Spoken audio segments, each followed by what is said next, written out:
FDMG is coming. FDMG is coming. FDMG is coming. It's coming. FDMG is coming. FDMG is coming. FDMG, it's coming. It's coming. It's coming. It's coming. It's coming. It's coming. It's coming. It's coming. It's coming. Oh, it's coming. FDMG is coming. FDMG is coming. Thought his personality be twerking. It's twerking.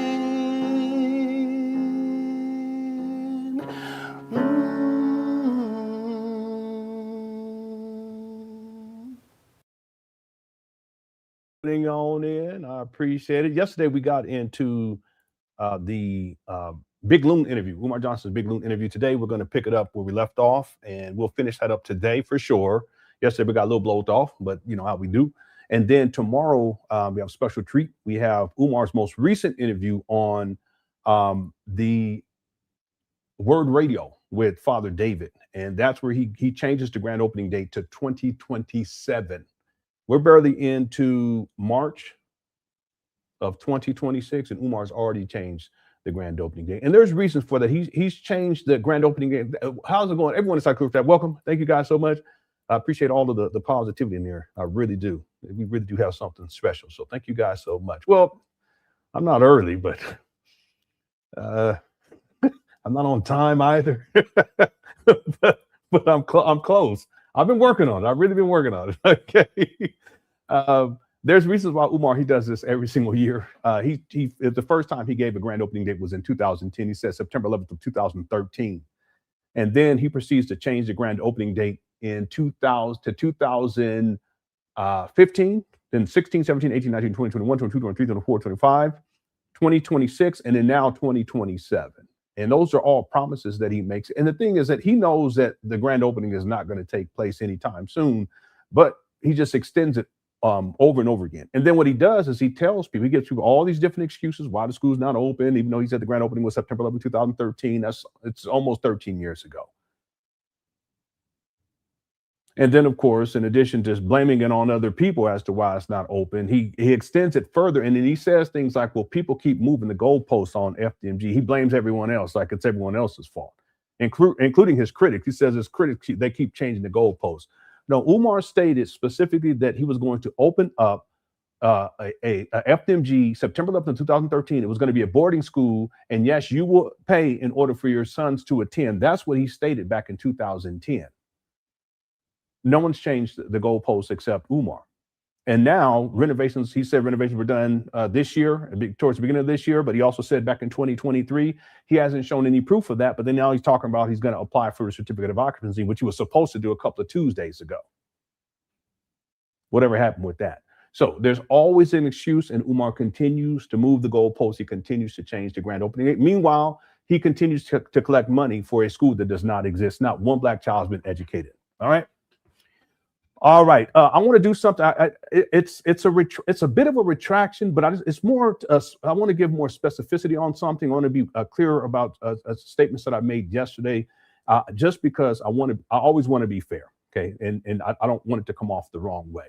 So I just want to reiterate to you all that Umar, as a bare minimum, he has raised $1.6 million. If we go based upon online records for the purchase price of these trap bandos. If we go based on Umar Johnson's own words, the purchase price of these trap bandos that appears online, plus what he reports to the IRS in terms of the value of these abandoned buildings, and then what he reports to the IRS in terms of the donations that he's received in cash that he has on hand, $1.6 million. But if we go based upon what Umar says, including the tax information that is present in his nonprofit status tax forms where he reports to the IRS, it's $1.9 million. Okay, so it's either 1.6, 1.67 or 1.97, but then we're not counting 2025 because he hasn't filed that yet. We're not, or at least it hasn't become public yet. 2025, we're not counting 2026. But then I've been saying we're not counting other years too, but I want to be very specific about this because I don't want this to be misinterpreted. Okay, so let me do this real quick. It'll take us about 5 minutes. So this is what I showed yesterday, and this is a breakdown. If we go based upon the online records and then what Umar reports to the IRS in terms of the value of the property, which would be close to the purchase price. He purchases in February 2019. He files with the IRS in 2020 for the first time, 2020. He also had another EIN number where he filed with the IRS, or he didn't file anything with the IRS and they revoked it. That goes back to 2015, 16, and 17. But I want to look at this real quick. So you see the $400,000 FDMG building purchase price. This is what we found, what I found online with my research, but also when we look at Umar Johnson's IRS filings, he lists that as it was like $436,000 in terms of the value of these abandoned buildings. Yeah, $436,996. Okay, well, what that means is, and we're gonna just go with 400,000, that he would have had to have already had $400,000 in 2019, right? That makes sense. But on his 2020 IRS filings, he also says that he has $518,048 cash in a non-interest bearing account. So if we add those two figures up, we get up to $918,048. And that's just for what Umar Johnson reported to the IRS. Okay, so I want to be clear about this. If we go in 2020, we say that Umar had $918,048, then this would have to include money that he collected prior to 2020. This makes sense?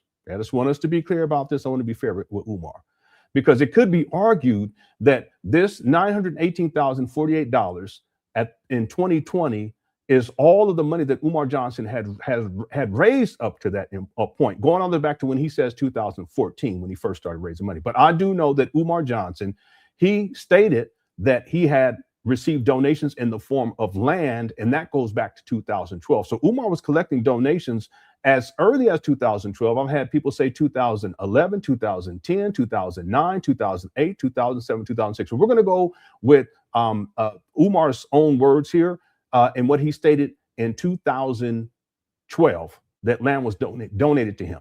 Okay, we're not counting that land or any other donations that Umar had received in 2012 or 2013. Okay, we're not counting that because Umar, the figures that he gives in terms of the amount of money that he's received, he always starts in 2014. So we're going to leave that, we're going to set that aside. Okay, I want to prove this point, very important.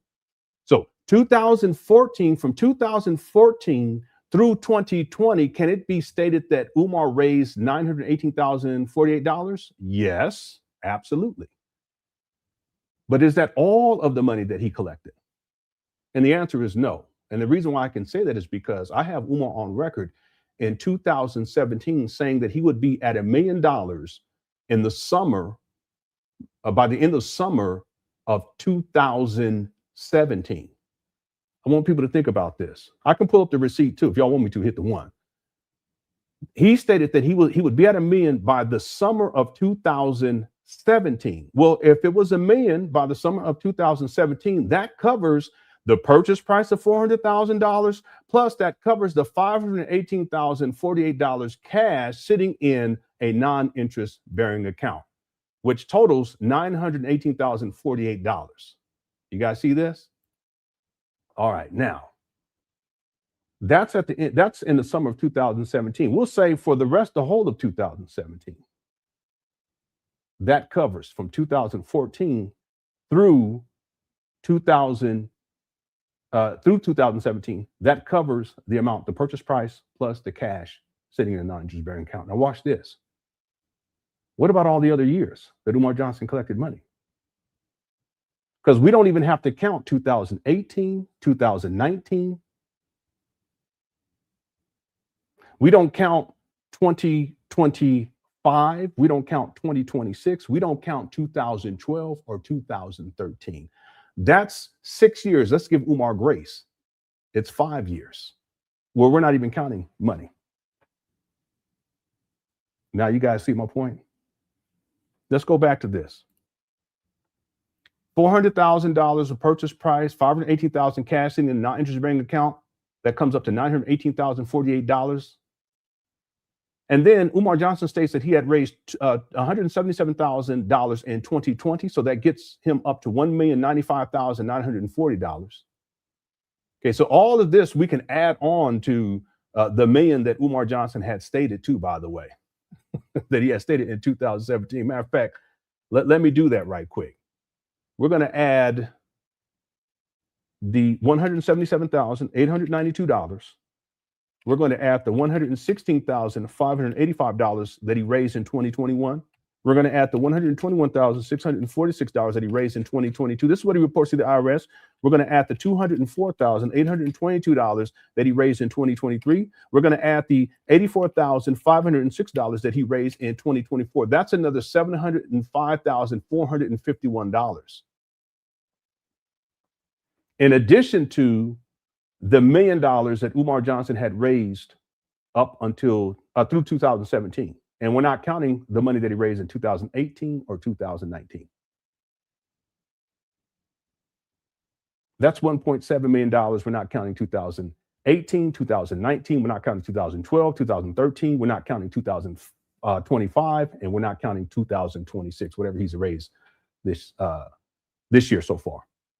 So I just want to be clear about that, just because yesterday it was a little bit confusion. Okay. Now, again, the total for this, if we go based upon the online receipts and then what Umar reports to the IRS in terms of value of these trap bandos, we're talking $1.6 million, $1,623,499 total FDMG donations raised at the end of 2024. No one can argue against that. The only thing a person can argue is whether or not the figure is 1.6 million or if it is 1.9 million as a bare minimum. These are bare minimums. Again, we're not counting those other years, because Umar Johnson also stated that he had raised the purchase price was around $700,000. So what we do, therefore, is we just add another $300,000 to this, what we see here, and then we come up with the figure down here of $1.9 million, $1,923,499 at the end of 2024. We're not counting 2025 or any money he's raised in 2026. We're not counting any donations that he received in 2012, 2013, or in 2018 or 2019. I rest my case. Okay, I just wanted to break that down real quick for everyone because I want to be fair with Umar and I don't want to misrepresent the facts. Okay, let's get right on into it, because yesterday I was running my mouth so much we didn't get much work done. I want to make sure that we get through this particular video today, and that we'll have a reset for tomorrow where Umar Johnson's on I was going to say the Breakfast Club, that Umar Johnson's, he's on World Radio with Father David. And during that interview, he changes the grand opening date to 2017. Enterprise, what's up, man? Says, Leonard, we need to hold these podcasters accountable. The lies glazing on Umar is ridiculous. They know he's lying and yet promote his mess. Shameful. Yeah, it is shameful. And the thing is that I explained this yesterday. It brings views. Umar's he's controversial. There's another word. I always forget about this word, but it's the opposite of galvanizing. You know, people, they're either for him or they're not. So that increases engagement, and people know that he's going to bring in views. So they interview him for those purposes because it translates to money for them. But outside of that, you know, you don't hear Umar talking anything of consequence. Most of the time, he's talking like celebrity gossip. And then when FDMG is brought up or anything dealing with, you know, all the shenanigans that he's into, he gets into this mode of being very defensive and deflecting. And then the real issue, in my opinion, is that they don't stay firm on the questions that they raise, and they placate to Umar. It does a disservice. And then you look inside the comment section, in particular in the Big Loon, the segments that Big Loon has released. Look at the comment section. Look at how people are responding to that. People in the comment section know that Umar, he's a pathological liar, and he's deflecting over and over again. And there's people who in the comment section who are calling a Big Loon out for that too. You know, not for what Umar is doing, because he's not holding Umar to task, but that's not uncommon in the podcast space. Okay. Thank you, Enterprise. I appreciate you. Okay, let's get going here, everyone. I want to get going onto this main video, because yesterday I was trying to do 2 hours. We're doing 4. I'm hoping that we can get this done in 2 hours. Okay, so we got to get going. Yeah, that's the word. He's polarizing. He's extremely polarizing, and he does that on purpose. He always takes stance. He'll take a stance on something that's contradictory. But the truth is that Umar has always been a contradictory type of person. I'll talk about that in the next segment of the documentary. Okay. I'm in 2000. I'm in 2000. 2000. What year am I in? I think I'm in 2012 now. Yeah, I'm in 2012, but I have to, and I'll explain this to members when we premiere this. It'll probably be next week. I have to start in 2011 because I found some more videos that you guys have to check this stuff out. Umar, he's diabolical. This guy is so diabolical. Let me give you two things. Number one, he was telling people that he was and he had done this before, but he was telling people that he was a doctor in 2011, but he didn't get his PsyD until November of 2012. And then I have this video where he's giving this speech, and the speech is he's giving a lecture, and the speech is from 2011, and he's telling people, and they're referring, he's saying, my name is Dr. Umar. He didn't even have a doctorate at that time. This is in 2011. And then you guys, I kid you not, this guy, he has a PowerPoint presentation or something like that where they put it up on the screen. It's slides, actually. It's slides. It's probably those, the slides they used to have when we was kids. That's what it looked like to me. And they flash it up on the screen, and it shows, he says, we're not going to, you can go ahead and take it off there because that just shows my credentials. I don't think he wanted it to be up there that long because I looked at it and I blew it up on the screen. You members, get ready. I blew it up on the screen, and you guys are going to trip when you see what Umar has up there. Diabolical. And the reason why I'm bringing it up right now, TJ, is because in this segment of the documentary, I talk about Umar, how, and I don't use the term polarizing, but how there's a shift in Umar that takes place from 2005 to by the time we get into 2011, getting into 2012, there's a major shift for Umar. Umar becomes more contradictory, but he knows that brings more focus on him. And a lot of that comes out of it's part of the outgrowth of the Hidden Colors series of 2011. And then in 2012, he makes the announcement that he's going to be in Hidden Colors too. But that contrarian aspect of Umar is very polarizing. But there was a moment in time, or I shouldn't say a moment in time, but there's a period in time where I can clearly see the progressions of Umar moving more and more into that direction, And then here we are at 2026. And he's totally off the chain now. Anyway, I'll have that for the next segment of the documentary. I'm probably about 15, maybe 20 minutes into it. Thanks, TJ. Okay, let's get going here, everyone. Thank you for the super chat. So this is the Big Loon interview. This interview was from in and around February 18th of 2026, but Big Loon he's releasing segments of it slowly but surely. Okay, so here we go. But another thing I want to speak to while I have, and then when people talk about how long, right? That's an opinion, Loon. Remember, the school we building ain't never been built in this country before. This is the first school in American history, independent, African-centered school, financed with donations from African people on every. Why are you always yelling? Anyway, I wanted to say something else too. Notice how he's saying we're building a school, but then other times he's talking as if the school's already done. Single continent in the world. What's up, Never been done. Too long, according to your government-sponsored charter school. That's government money.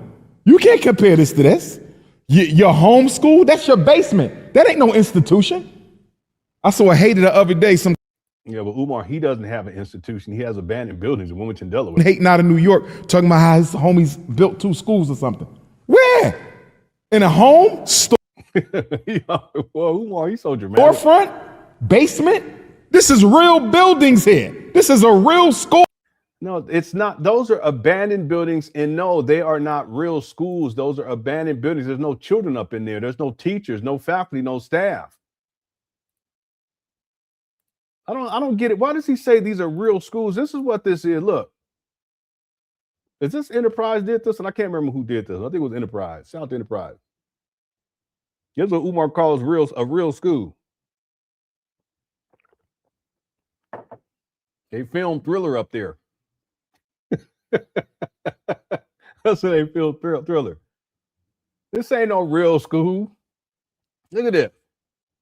Trash bags up over here in the fence. This is not a real school. A school is a place of learning. What's up, Miss Kia? This look like a school to y'all? It looks abandoned because it is abandoned.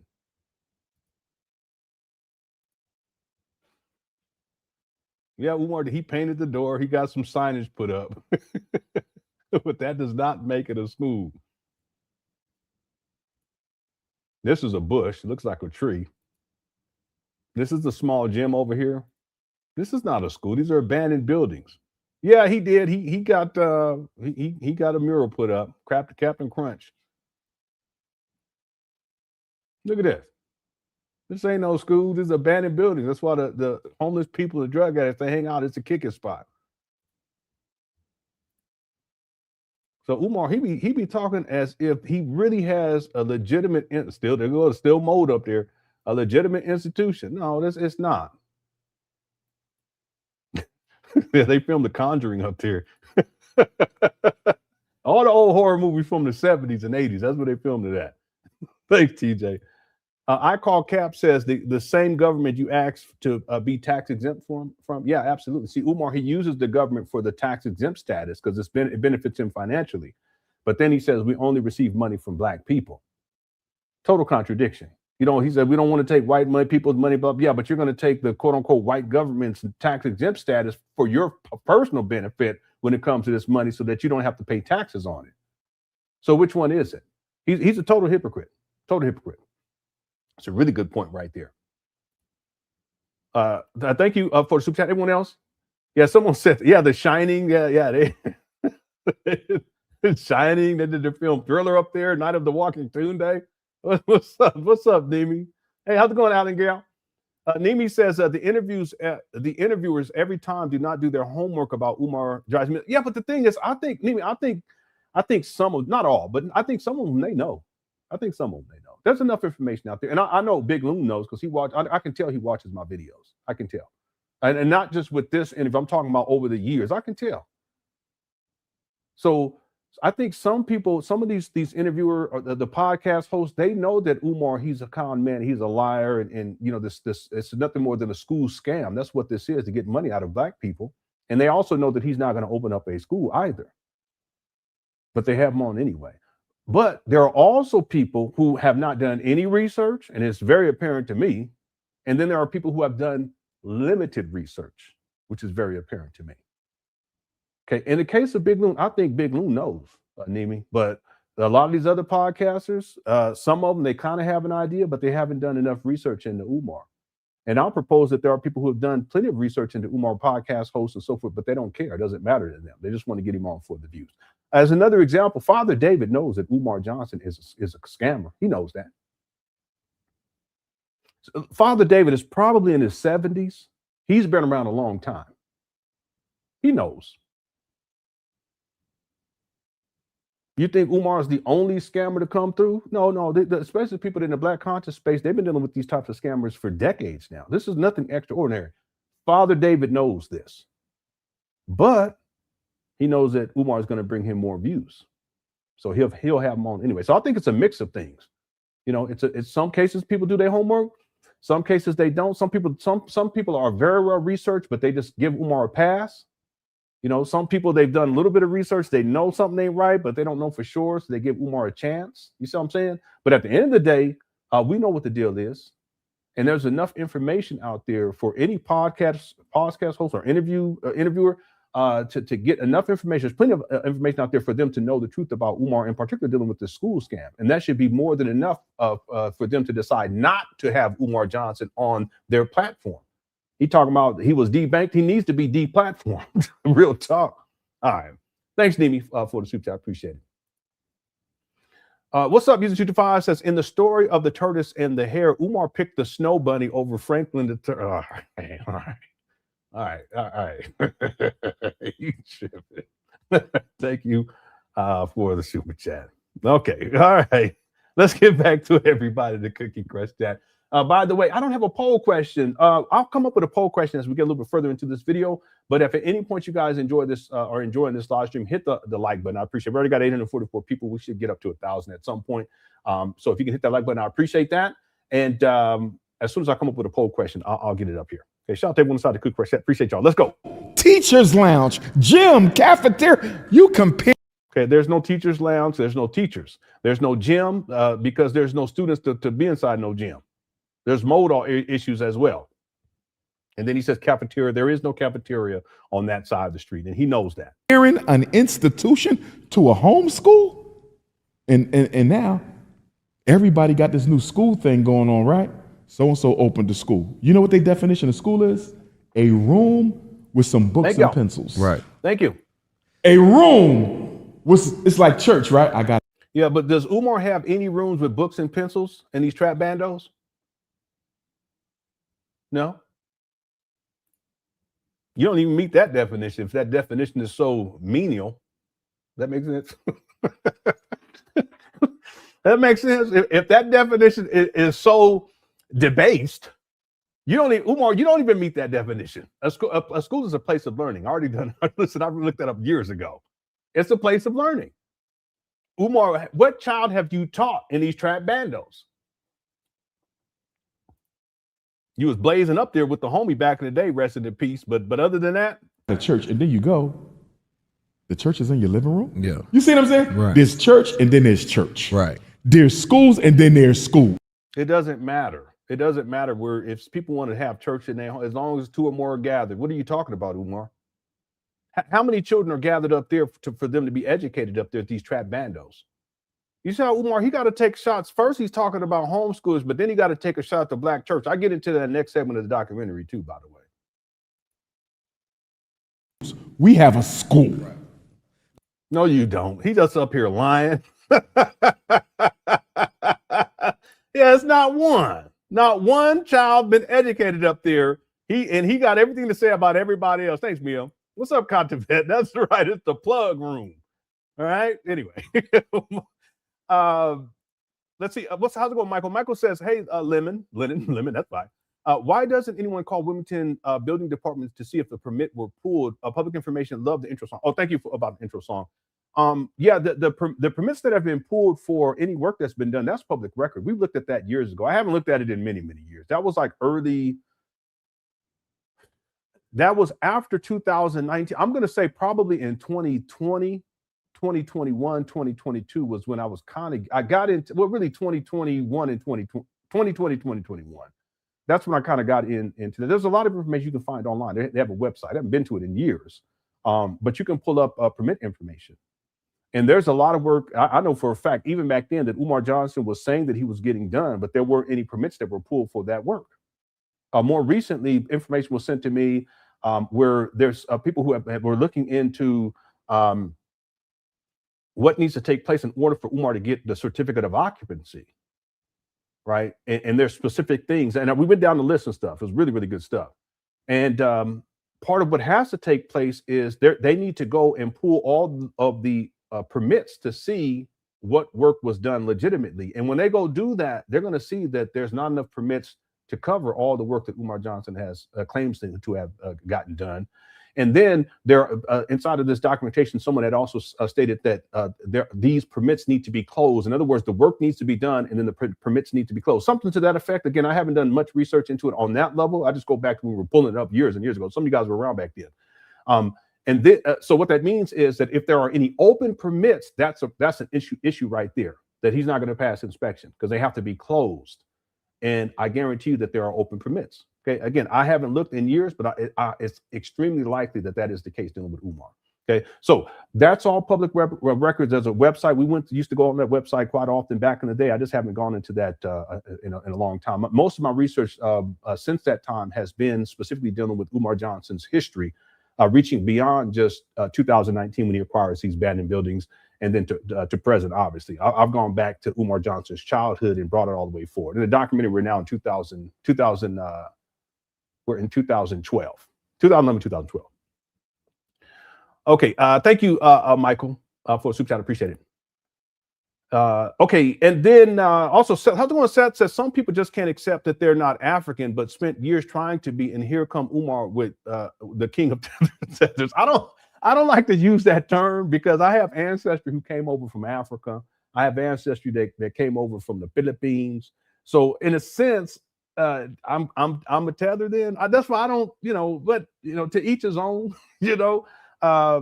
Umar has ancestry that comes from Cuba, and Grandpa Cicero on his paperwork, I have it, I did the research. On the paperwork, he classifies himself as a white Cuban. And then I have a video of Umar saying that he was Afro-Cuban. No, he's not. I have the paperwork. I can show it to you guys right now. See? But Umar, he and when he talks about Cubans, he tends to have a very negative view about Cubans. But I think it's partly because he has a negative view about his father. Right? That's why his father looks the way that he does. And we go up the family tree, you'll see too. Okay, because that white Cuban thing is huge. Okay, and again, it doesn't make me any difference. Again, I have ancestry that came over from Africa. I have ancestry that came over from Cebu in the Philippines. Right, so I don't. That really doesn't make me any difference. But for Umar, you can tell when he brings up Cubans, he tends to have a negative view about that. But I think part of it is because he knows that ancestry that was white Cuban. This to say that and this is factual, I can say this, that in terms of genetically speaking, because Jamal Johnson showed his genetic background, Umar has more white lineage or white genetics than I do, even though my skin is a little bit lighter than he is, but he doesn't want to admit that. See, anyway, the thing is that with Umar, what he does is he overcompensates and he goes to I'm African. Umar is not African. He wasn't born in Africa. He wasn't raised in Africa. Does he have African ancestry? Yes, many of us do. Some of you white people up in here, you probably got some too. You just don't know it yet. Go do the thing, and then you're gonna find out. Oh man, yeah. Okay? See, but Umar, he doesn't want to deal with the real. He has to create this whole big fantasy and delusion about his ancestry, and including being related to Frederick Douglass, who was half white. But he don't want to talk about that either. Anyway, yeah, and people they call him the Prince of Pantherism and all this stuff. I don't do all that, okay? Because I guess I would be part tether too, right? All right, thanks, Seth. What's that? Balanced Trouble. That's an interesting name. What's going on with his beard? I don't know. I can't call it. It's patchy in the interview. Sometimes it's full, sometimes it's patchy like that. But in this case, his beard is super patchy. Look like when the cats, when they fight and they claw out their fur and there'll be a patch missing.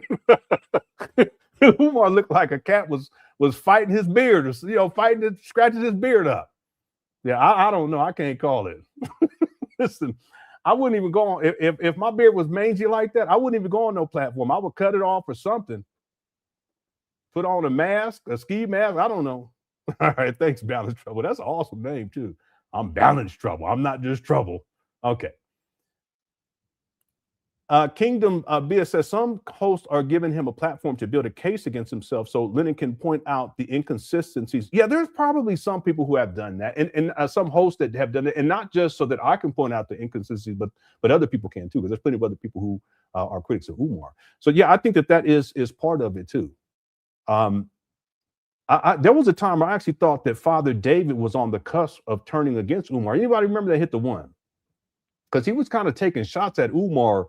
And he knows, and I know he watches my videos too. I'm talking about Father David because he's made comments and stuff. I say, okay, he's talking about me. I already know he's talking about me.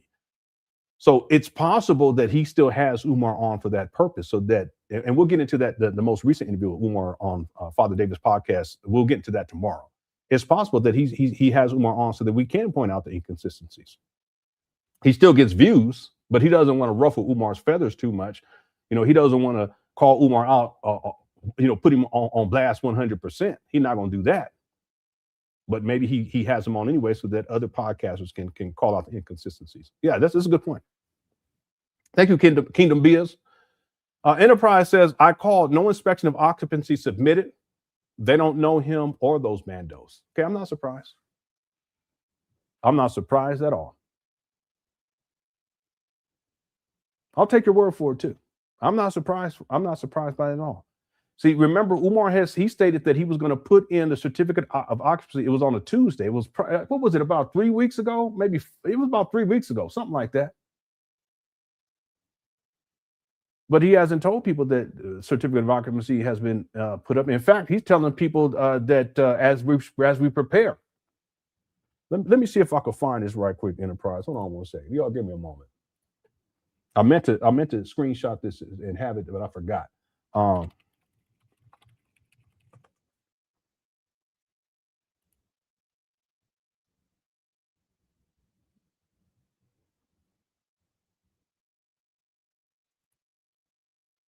Okay, so it's this one. Oh, it looks like he's posting now. He got a donation too. Yeah, let me share this one with you guys. There's actually two. Let me just screenshot these right quick, and shout out to brother James, because he's the one that's been updating me on this. So we'll do this one.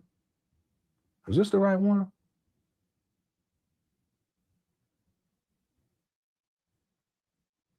Yeah. Okay. So this is from yesterday. Let me just archive this properly. 310.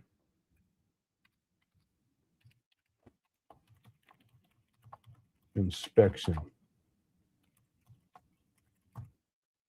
All right. It's kind of sad too, but let's do that one, and then we're going to do this other one that he just posted 2 hours ago. Yeah, it's probable that he's really hurt for money right now, so that's why he's posting these types of memes to try to get money flowing back in again. So this one is from today.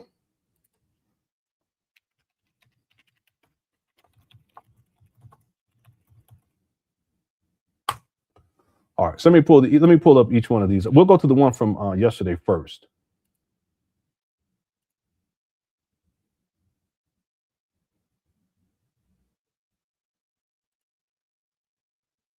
Okay, so this is the one from yesterday.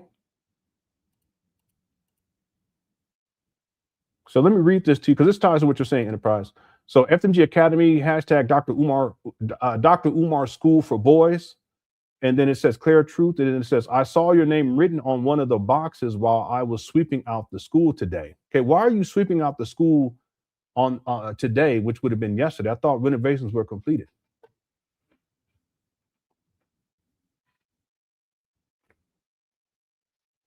Get the one. That's what I'm saying. This guy, he lies so much, and then he tells on himself. We ain't even got to do nothing.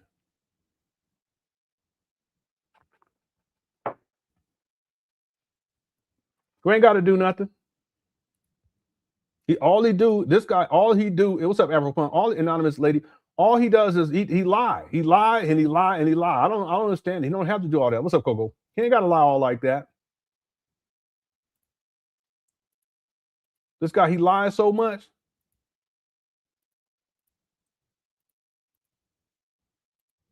Let's continue. Look, I saw your name written on one of the boxes while I was sweeping out the school today. I'm not sure what you had inside. We had been looking for the power cord to the doorbell monitor for some time. And right after I moved the box with your name on it, I found the power cord. Wow. Powerful, powerful. I remember that you had that doorbell monitor installed for the school. I wasn't there that day. I think your spirit was in the school today. You're supposed to be at the school with me for inspection. I thought he said that. Well, anyway, without you, we wouldn't be here. I guess God had other plans for you, still missing you. This is from yesterday. And then just a couple of hours ago, he posts this.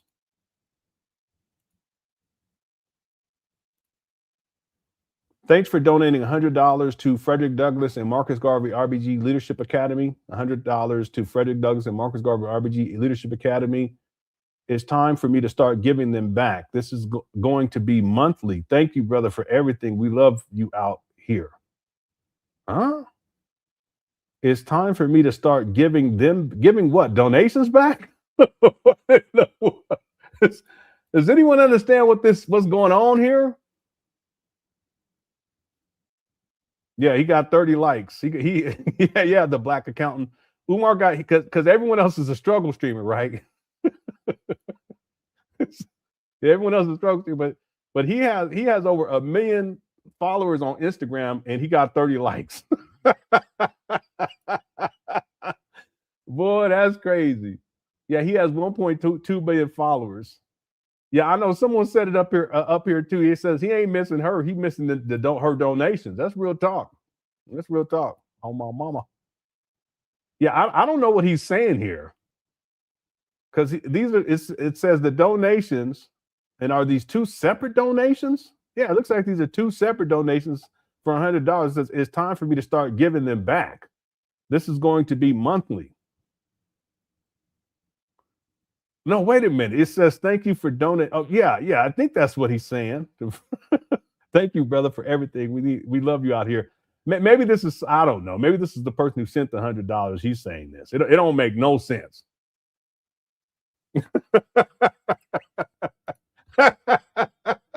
This chat room is crazy. Somebody sent him cash. They sent him some raw cash. Okay, let's get back on target, y'all. We got blown off again like yesterday. Okay, so anyway, thank you, Enterprise. Enterprise says he called and there's no inspection for occupancy submitted as of yet. I'm not surprised by that at all. Again, Umar could be talking about applying for the certificate of occupancy for the next 6 months, for the next year, because he does that with everything. Remember the HVAC saga? Furthermore, once he puts in for the certificate of occupancy, he can come up with excuses about how they didn't come to do it on time, or they got their delays, and it just goes on indefinitely for the next 2-3 years. Thanks, Enterprise. Instead of index funds, Umar Johnson invests in index. All right, use 225. All right. Fred Jam says Lenon has enough info to do a Umar biopic. Be out before the school. Yeah, and I have enough information already, and that's what the documentary is functioning as. It's like if someone wants to do an autobiography or biography on Umar and put it in video format, that's what this documentary will be. That's what the documentary will be. And again, I'm in 2012 now. I do cover a little bit of 2011 in this next segment because there's some stuff I found more recently that's going to blow people's mind. But we're in 2012, and I got to continue to work from 2012 through 2026. And I had hoped to have it done by the middle of last year, but there's so much more work ahead of me. Right? That's what this documentary is going to be about. And I'm going to limit my commentary in terms of my criticisms, especially for the earlier parts. Most of my criticisms will come around when we get into about 2019. And then there will be little to no speculation, and it will be very fair with Umar. It just outlined his life, right? Going back to childhood. I've researched that. I researched his daddy. I even went back and researched Grandpa Cicero. Okay. Thanks, Fred, for the super chat. Appreciate it. And everyone else, thanks for all the super chat. Jam Jack says, "Sup, Lenon? Times are tough for Umar, so the fruits and berries for his beard have dried." Yeah, times are tough. And normally when Umar would go on platforms, he would get himself looking halfway decent. He doesn't look as bad in this particular interview as I've seen him in others, but the patchy beard is a telltale sign with Umar. And I think the reason why he's posting stuff about donations on his Instagram page, I wanted to make this point, is because the donations have dried up significantly, and he feels that pressure. I think he's been feeling that pressure for a long time, and he's painting himself into a corner because he told people that renovations were complete. So he can't go up there and show the inside of the school, everything, until he makes it look as if it's renovations are complete. They're not complete. That's why he only showed 3 rooms. And he walked on very quickly. So he can't go up there and do like he was doing in the past. He can go up there and stand out in front of them, but then people are going to call him out. Well, if renovations are completed, why are you outside? And then if he goes inside, okay, well, why don't you show everything? And if renovations are completed, that also means that the IT infrastructure is in place. That's a whole other issue. The backbone for that building, it's really going to be for all 3 buildings, but they have a server room that needs to be in place because that's part of inspections too. That's actually part, not just for the inspection for whether or not the building's up to code, because they have to look at everything that's inside of the IT infrastructure too to make sure that that's up to code. But then that's also part of it's tied into the electric system too. So that's going to need to be inspected too. Has Umar done that? No, absolutely not. So at the end of the day, I think Umar, he's in a bad shape right now because he's painted himself into a big corner. And even though this interview is from about a month ago, Yeah, about a month ago. So yeah, it's about a month ago. You can tell he was struggling then, and I'm sure he's struggling even more now. And it's going to get worse and worse and worse. See, if Umar would stop lying and just tell people the truth, he wouldn't have to go through all these shenanigans. But the more he lies, he paints himself into a corner. Like renovations are complete, people call him out on it. He lies about his bank accounts being frozen and why they were frozen. He lies about all that, and then that was in 2025. In 2026, he tells a totally different story. People are picking him apart, including his followers or people who used to be his followers. So what that translates to is that the money starts to dry up and the money gets really, really funny. And that's why Umar is looking the way that he is. Okay.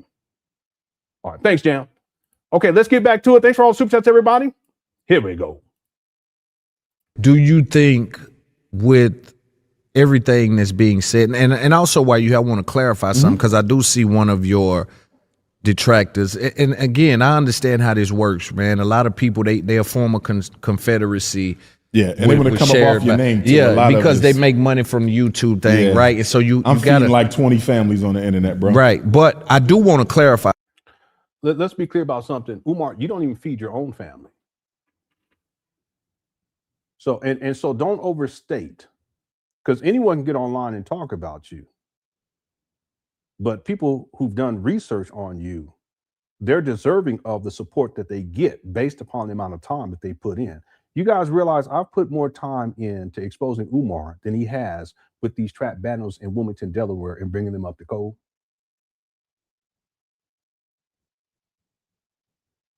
So Umar, it's an overstatement to say that you're feeding all of these families. No, I approach YouTube as a part-time job. I got my full-time job, and this is my part-time job.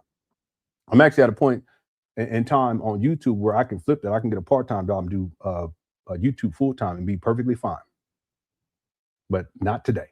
I'm not going to do that today or anytime soon. But the point that I want to get at is that, Umar, you're overstating things as if you're doing something special with online or otherwise that would cause people to make money off of you. No, what you're doing is you're scamming. And what you're not doing is supporting your children and supporting your family. You don't have a family. So it's ironic. You collected millions of dollars, bare minimum $1.67 million, if we go based upon your IRS filings alone, in online records that I found.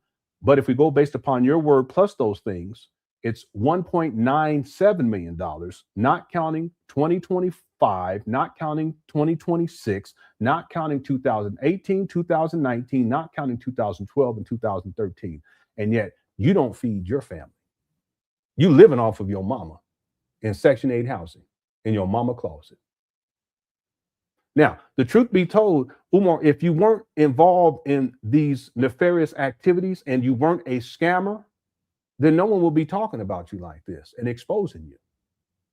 And for those of us who have done extensive research and we've spent significant amount of time doing our due diligence as exposing you, there is a consequence for that in terms of critics of us, but also supporters of us. And the supporters here on my YouTube page are very, very gracious, and I'm thankful. Okay. All right.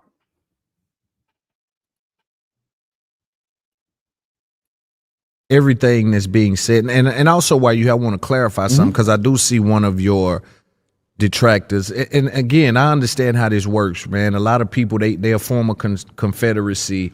Yeah, and they want to come up off your name too. Yeah, because they make money from the YouTube thing, right? And so you gotta like. Yeah, but let's be clear about this. Big Loon, you have a scammer on, and you know he's a scammer, and you're making money off of having him on your platform.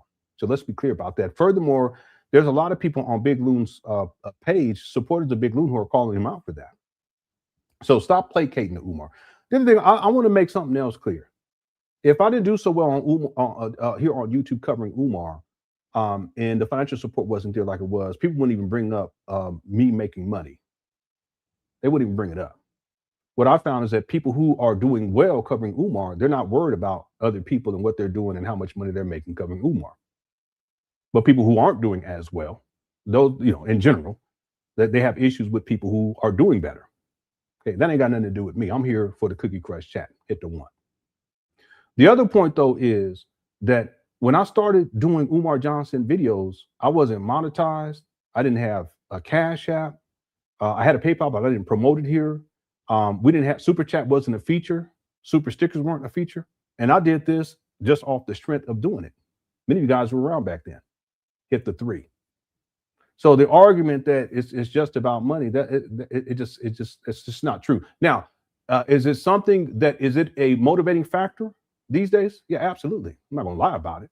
But my intent coming into this, it wasn't monetary. And my intent doing it now isn't monetary. My intent now is about archiving everything. Because Umar is an excellent case study that 5 years from now, 10 years from now, 20 years from now, people can look back, because there's going to be other Umars that are going to be coming into the forefront at some point, moving into the future. And then go back to what we've done here and the documentation. And then the documentary in of itself is going to be more than anything that anyone will need to see in order to understand how all of this works when you're dealing with these scammers like Umar Johnson or Jay Morrison or Polite. The list goes on and on and on. So that's my main motivating factor, is as an archivist. That's why I'm big on timelines. That's why I'm big on making sure the research is in order, right? That's the primary motivating factor. And that's what I enjoy the most. That's why the video editing is important, because I get to archive stuff and I enjoy that process the most out of everything. Anyway, some of you guys were around back in the day when I first started doing this. I wasn't making a dime. I'm working on the first documentary I did on Umar. I didn't ask for a dime. The documentary that I'm doing now, which is expansive, and I'm the only one working on it. The amount of time that I put into this documentary is more than the amount of time that Umar Johnson has put into these trap bandos in Wilmington, Delaware over the last 7 years. I have not asked for a dime. Okay, that being said, I am thankful and I'm appreciative, because the Lord giveth and the Lord taketh. I'm thankful when people do support the channel. But let us not pretend that somehow that's the reason why I do what I do. It is part at this point, because I'm thankful. But no, that's not singularly the reason why I get up on here. Another reason I get up on here, because I enjoy it. I enjoy hanging out with y'all. Right? All right, let's keep going. 20 families on the internet, bro. Right. But I do want to clarify something, because when they bring your donation amount in question online, they don't know the donation amount. I get that. And I see this from. Okay, no. Let's be clear about this.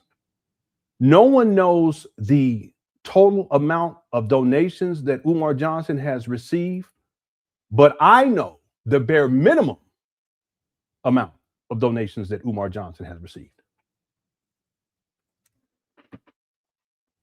Don't play with me. And that includes you, Big Loon. Don't play. I can prove without a shadow of a doubt that Umar Johnson has raised a bare minimum of $1.67 million. And there's not one person on planet Earth that can argue against that. The only thing that they can argue is whether or not it's $1.6 million or $1.9 million. Other than that, shut the fuck up, because you don't know what you're talking about. So on one hand, yes, it can be stated that no one knows how much Umar Johnson has raised. I'll propose that Umar doesn't even know how much money he's raised. But unlike you, Big Loon, and unlike Umar, who's lying all the time, I've done enough research that I can prove in court that as a bare minimum, Umar Johnson has raised either $1.67 million or $1.97 million. And we're not counting 2025. We're not counting donations raised in 2026. We're not counting donations raised in 2018. We're not counting donations raised in 2019. We're not counting donations raised in 2012 or 2013, because in 2012, Umar Johnson stated that he had received donations in the form of land in California, near Los Angeles. So don't play.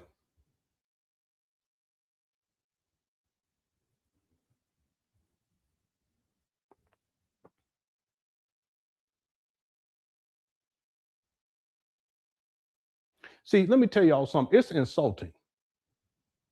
If you're going to have Umar on your platform, do the research. And if you haven't done the research, and clearly you have not, don't get up there and be so arrogant to think that you know more about Umar's financials than I do.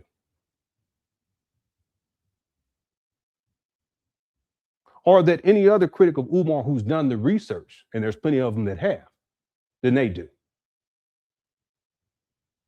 Okay. And again, in all fairness, can it be stated that no one knows the total amount of money that Umar Johnson has raised? Yes. I'll propose again that Umar doesn't even know that. But what I do know, and I can prove in the court without a shadow of a doubt, as a bare minimum, I'm going to say it again, that Umar Johnson has raised a bare minimum $1.67 million or $1.97 million, not counting 2025, 26, 2018, 2019, 2012, and 2013.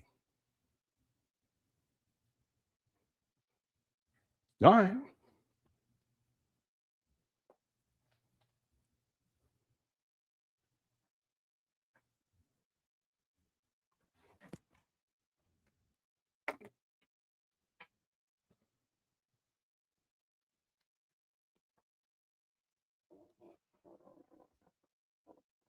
Let's do some super chats. YouTube says Umar tried infecting KuCrush chat with malware. It didn't work. Oh, stop playing. All right.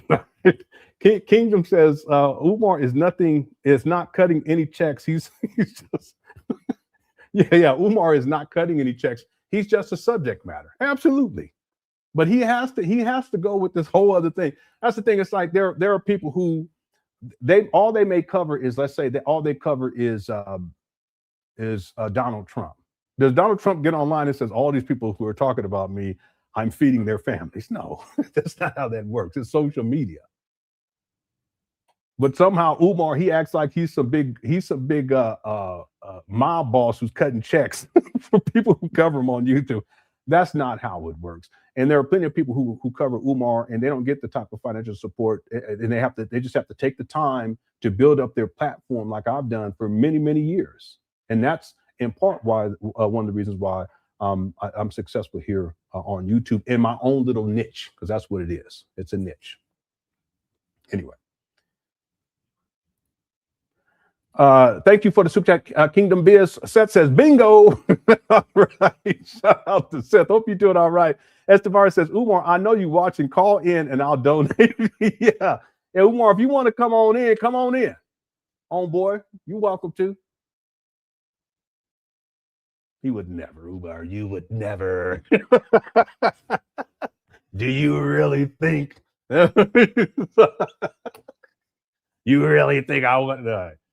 Thanks, Esteban. Young Money says, keep applying the pressure. Yeah, that's in part what I do. Is I know how to apply pressure here, pressure there, and I'm consistent enough with it. But then I'm also fair, you know, and that's what needs to happen because, truth be told, and I've talked about this in the past. If we didn't get together, Cookie Crush Chat, and let's say even when I first started doing Umar Johnson videos consistently, Umar Johnson would not have done half of the stuff that he's attempted to do to try to give the illusion of progress.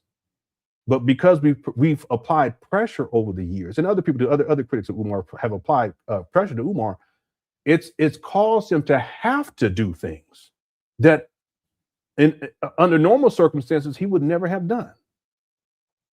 See, remember, Umar didn't even start renovations until 2020. It's like almost a year and a half later. Yeah, 2020. I think. Let me check my notes on that.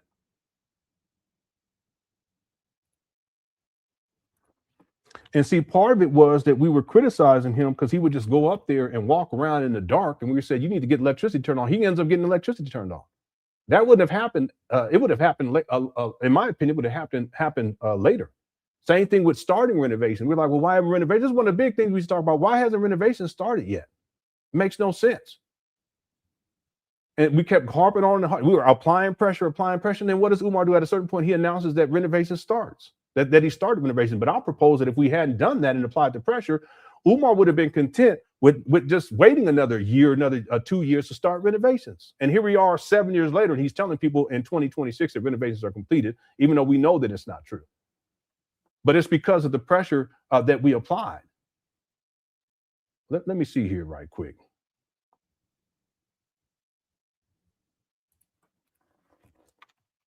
Yeah, I showed the video recently too. Yeah, it's not coming up.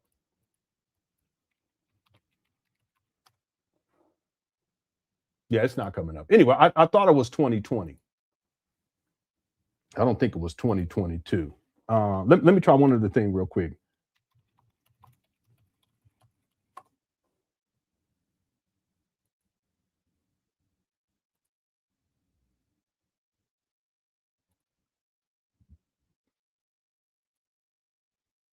Wow, there's a new video up on King Kong Consciousness from 4 days ago. I think it's an older video though.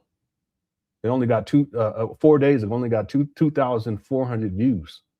So he fell off big time. I don't think that's a new video. Yeah, because his hair doesn't look the same. I think that's an older video. Let me just check something. Renovations.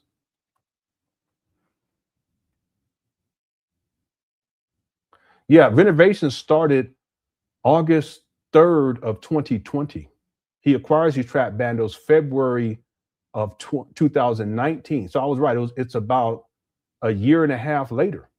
Again, the point is that it's because of the pressure that Umar has done things. And there's other stuff too. Getting things painted, that's because of pressure. Even Umar getting up there acting as if he's acting like he's doing things, that's because of pressure that's been applied. Okay, thanks, Young Money. Appreciate it. Candid says, Umar mad he can't monetize on his own infamy. Well, yeah, I think that is part of it. But the truth is that there are ways that Umar could have monetized, and he could be making by now $400,000 a year, $400,000 a year. But there's a whole bunch that he would have had to do right that he's tricked off over the years.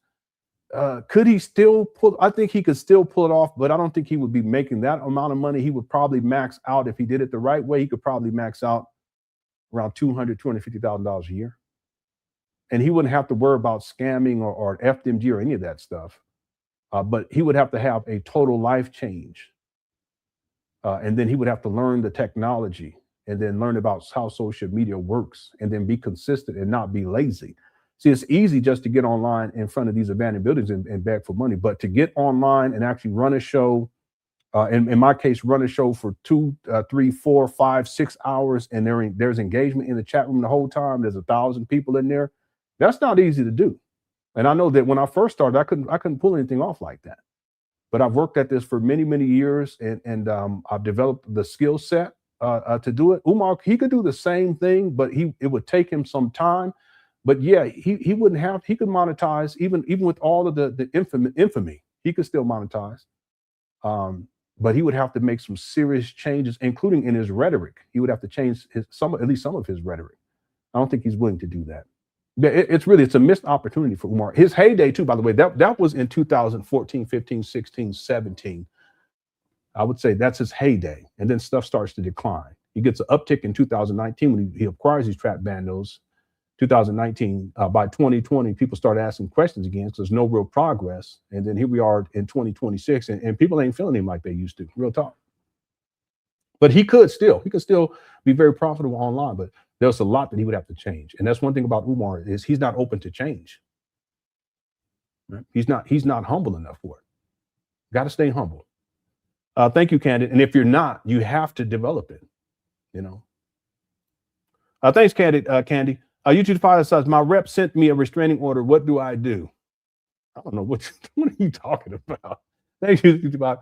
Lewis X says, he's like a boxer that used to be a good prospect fighting bums. Yeah. Then got his chance against a real contender and got knocked out and became a journeyman, but still thinks he's a contender. Yeah, you're absolutely right. You want to put it in the sports world. It's like he had all of the potential. He did. And I saw that too early on. He had all of the potential needed, but he stayed in the muck and mire of what was easiest for him. This is a real good analogy, Lewis. He stayed in the muck and mire, which was easiest for him. He didn't grow. Wow, that's true. See, that's the thing about Umar. You don't see growth. And that's what people want to see. Even if you're failing at stuff, they want to see growth. They want to see you do better and that you're striving to do better and that you're working to do better, not just saying that you are, but it becomes tangible and real. That's what people want to see.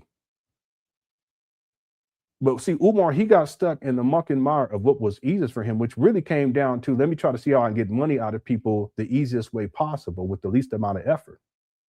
And so he's had different types of scams that he's run in order to do that. But his main scam has been FDMG. And to this day, it still is. And so Louis Duck, just to go with the analogy, in February of 2019, that's the prize fight. That's the championship, if you will. I mean, you can say that's where all of the championships, all the belts are up on this one. He could become the undisputed champion if he can pull this off. But Umar, he steps into that ring in February of 2019 and he starts fucking up. Why? Because he was still stuck in the muck and mire of what was easy for him, fighting these losers. And so that when he gets to the championship, now it's time for the championship, he ain't prepared for that. That's why February of 2019, you remember Louis Luck, when he makes a school announcement, he does not hit the floor running. He's not ready to box. From the first bell, for the first round that bell hit, he's stumbling around. He ain't even got hit yet. He just stumbling around. Oh, family, we can't find the blueprints. Here we go.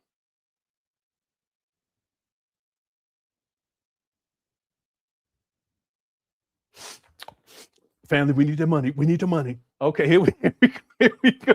He ain't ready to fight. So that school whooped his ass bad. 7 years of getting his ass whooped. He ain't won not one. It's sad. And you right, Umar still think he a contender. All right. That's crazy. And it was one thing after another. He couldn't find the blueprints, and it was a black contractor. He got knocked out on that one. He gets back up on the count of 5. Then, the roofer, up on the roof, and then the water coming up through the pipe, and, the haters, he gets knocked down again. He gets up on the count of 8, and it just keeps going. That's why he looked like this. He was sitting in the car, eye all big and busted up. Because that school been whooping his ass. That's the biggest thing that's whooped. It ain't me. It ain't none of his critics. It ain't nobody in the Cookie Crush chat. Now, I'm gonna tell y'all something. The thing that's been whooping Umar's ass the most is that funky school up there, the fake trap vandals in Wilmington, Delaware, hit the one. He ain't been right ever since. That's why when you see him in 2020, he looked like a puka-fied Godzilla. That got nothing to do with us. That's that school. That was the worst decision he could have made. And why did he make that decision to get them trap battles and step into that ring? Because GoFundMe was giving that money back. The money was good and funny. People were calling him out. So he had to do what he had to do. And he jumped in that ring and he wasn't prepared. Worst decision he's made. I ain't gonna say in his whole life. Let me take that back. But worst decision he's made dealing with this FDMG school scam for sure. All right. Thanks, Louis. That's a great analogy right there. And it is so true. So true. Adele Monaco sent in a super sticker. Thank you so much, sir. I appreciate it. Brian, what's up? Brian says, break it down and make it plain. Yeah, shout out to Brian. Brian been around for a long time. I ain't seen you in a minute, though. I hope you're doing all right. Yeah. Yeah, the alligators ate the contractors. Yeah, it's just that school. That's what put Umar on the ropes, and then he got knocked out, and he ain't been the same since. He hasn't been. I've studied this guy extensively. After 2019, he had an uptick, but then by 2020, it's just all downhill from there. And that's just making it plain, real talk. Again, he has his fair share of critics. Okay, many people consider me to be the preeminent critic of Umar. Okay, if it's true, fine. If it's not, it don't make me no difference. Still do what I'm going to do. But in my opinion, what we've done as critics is we've simply applied pressure. And what Umar Johnson has done is, and to make it plain, is because of that pressure, he had to step into the ring to fight that champion. And the champion is not us. The champion is these trap battles up there in Wilmington, Delaware. And that champion whooped his ass.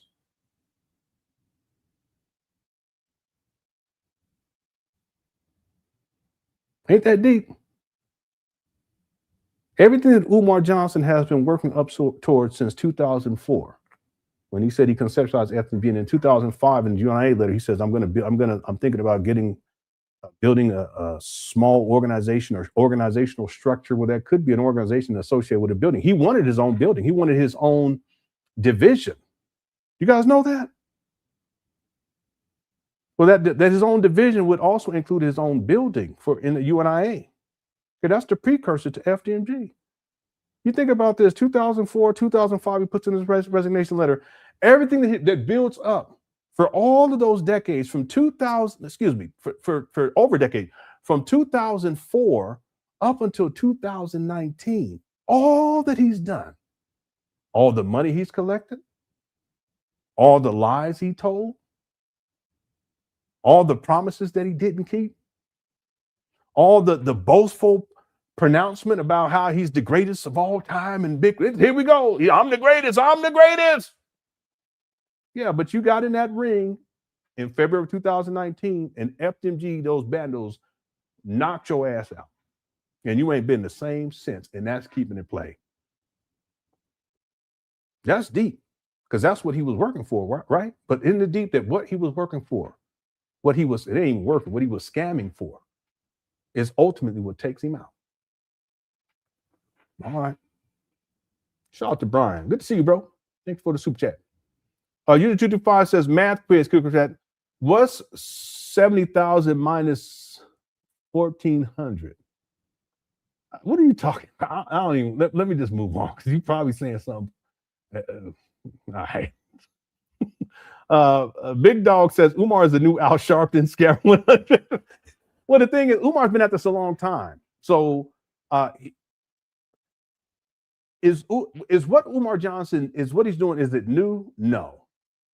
There are plenty of people who came before. There's people who've come after. Jay Morrison, I mentioned him.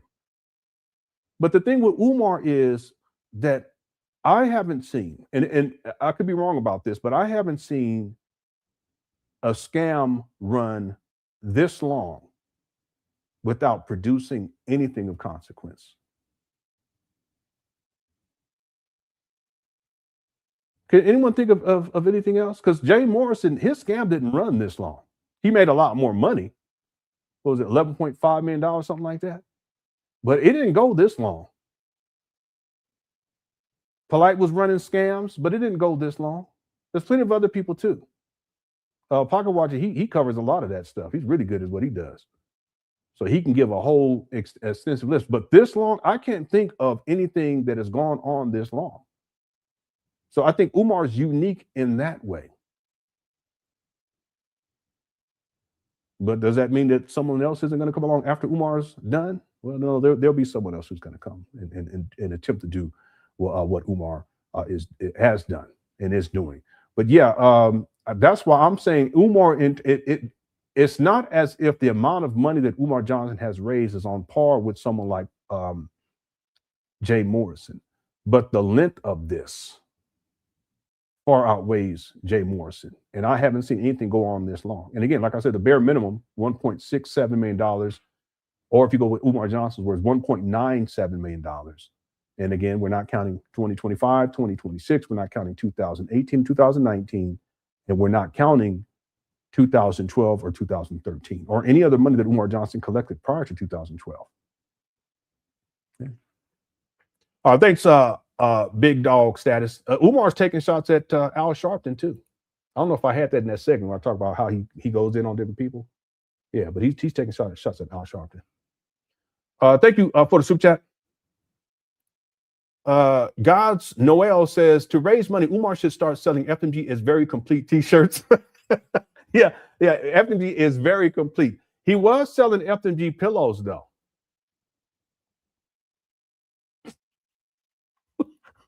Don't make me do it. Please don't make me do it. Do I need to do it? There was a time, I kid you not, God's Noel, where Umar was selling FDMG pillows.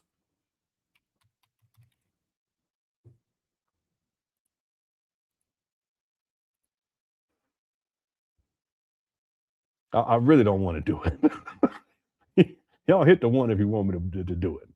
We almost got 1,200 people in the building. Hold on one second. I have to do it because this goes to show you how ridiculous this is and how long it's been going on. It's not one thing. It's just it's so many different things that Umar Johnson has done. Look at all the ones in here. The chat room is going crazy. There's so many different things that Umar Johnson has attempted to do simply to try to get money out of people. And for some reason, my is not working. Hold on one second. Yeah, I'm stuck in this screen for some reason. Yeah, let me see if it allows me to get out of it. Nope, it won't. Yeah, this is a problem because I won't be able to actually use this. Oh man. Yeah, let me try something. Hold on, everybody.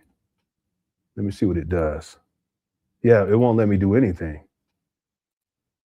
Yeah, I may have to log out or at least attempt to and then log back in. Yeah, I never had this happen. What's happened is that when I try to pull up the video, it's not showing the window to actually access the video, and therefore I can't do anything else on the screen except close the window, and I don't want to do that. Yeah, I'm going to have to do that. Okay, everyone, give me a second. What I'm going to do is I'm going to close out of here, and then I'll have to log back in, but it shouldn't take that long. Yeah, it won't let me do anything. Okay, I'm going to be right back, everyone. Here we go. Oh, it's not letting me do that either. Yeah, I can do a Control-Alt to do it. Well, actually, let me see if it allows me to pull up. No, it's not going to allow me to do that either. Yeah, it only allows me to collapse it, but it won't allow me to, yeah. Okay, yeah, I'm going to have to end this task and then try to sign back in. Hopefully we don't lose the stream. Okay, I'll be right back, everyone. I apologize.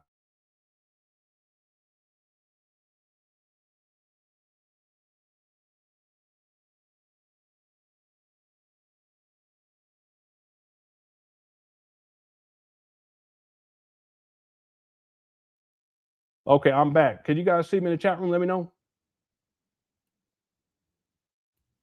Yeah, I did the Control-Alt-Delete. That was the only way I can actually do that. Yeah, let me know in the chat room if you guys can see me. Someone said Lenon got I got decomputed. That's hilarious. Oh, someone said it's double. Okay, let me try something. Give me 1 second.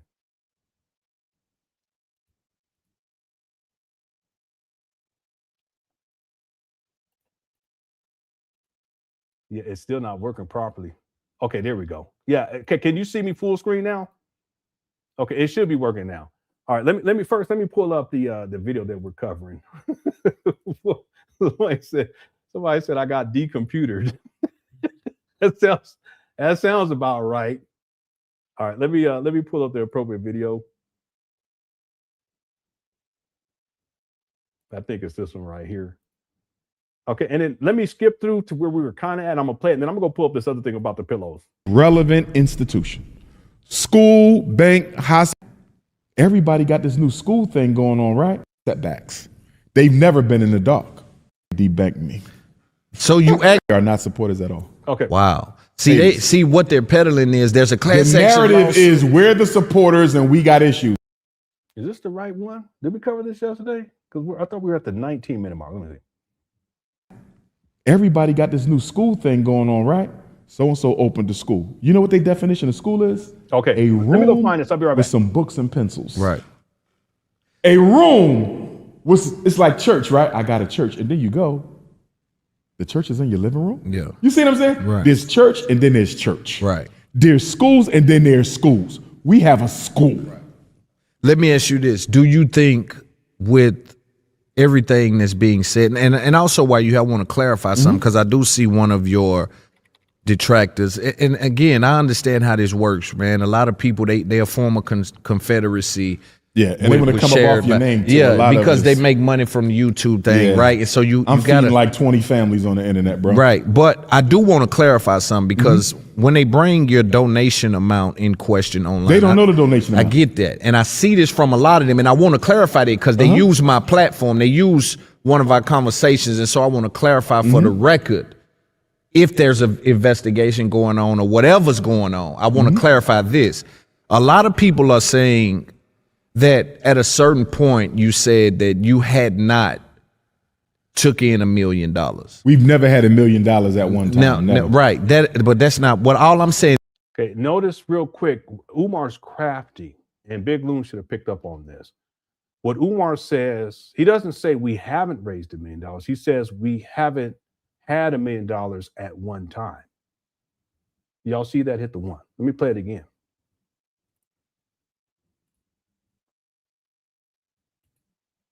They don't know the donation amount. I get that, and I see this from a lot of them, and I want to clarify. And I already told people that Umar doesn't even know the donation amount, and Big Loon, you don't know either.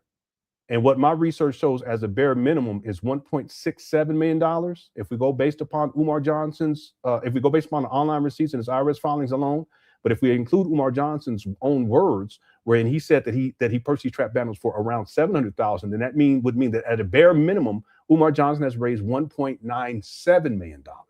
I can prove that in court, homeboy.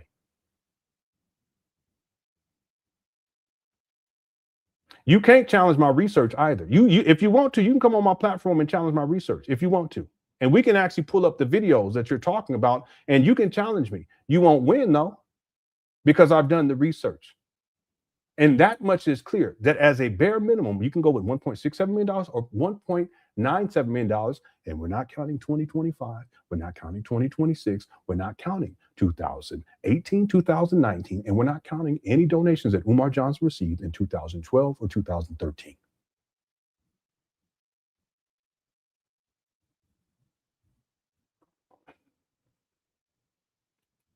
Listen to what Umar says. Because they use my platform, they use one of our conversations, and so I want to clarify for the record, if there's an investigation going on or whatever's going on, I want to clarify this. A lot of people are saying that at a certain point you said that you had not took in $1 million. Okay, notice he says you hadn't took in $1 million. But look at how Umar reframes that. When he says took in, what he said is you haven't received $1 million in donations. Now watch how Umar spins it. We've never had $1 million at one time. No. We never had $1 million at one time. Just because you didn't have $1 million at one time doesn't mean that you haven't collected $1 million over time. He's crafty. And Big Loon, you should have picked up on that and then challenged him on it. See, but that's why the research is important. See, Big Loon, I didn't have to see the video where Umar says that he hasn't even raised $1 million. You said, you ain't raised $1 million? That's what you said. And you knew damn well that he had raised $1 million by then. And you knew he was lying by then. I don't have to see that to know that Umar is lying about how much money he's raised, because he said that before that he hadn't raised $1 million. And I could already prove. I can prove without a shadow of a doubt that he has. Bare minimum 1.67, bare minimum 1.97. So we don't need your interview with Umar to prove that point. The point is that what Umar does here is crafty. You're asking him specifically, have you raised $1 million? What he says is we've never had $1 million at one time. Well, that doesn't mean that you haven't raised $1 million over time. Since, according to Umar, since 2014. You do realize that Umar has raised over $2 million. Because it go on his words at in $1.97 million, and we're not even counting 2025. That would get him over to $2 million, or any money he's raised in 2016, or 2018, 2019, 2012, 2013. We're not counting any of that. But if we counted that, this guy is way over $2 million. Well, I'll put him at $3 million. It's extremely likely that Umar underreported how much money he received in donations to the IRS. Just like when he got on your platform and said that he ain't raised $1 million. He said, he ain't raised $1 million? Why'd you ask the question like that anyway? Let's be real here. Why would you ask that question? But then why would you ask that question in that tone? Unless you knew that Umar was on some bullshit. And you knew it then, and you know it now. Listen to what Umar says. One of our conversations, and so I want to clarify for the record, if there's an investigation going on or whatever's going on, I want to clarify this. A lot of people are saying that at a certain point you said that you had not took in $1 million. We've never had $1 million at one time. Now, See that? Yeah, $3 million, that's more than fair. More than fair. But you see, Umar, he's flipped it. He says, we haven't had $1 million at one time. Let's keep going. right. But that's not what all I'm saying is this.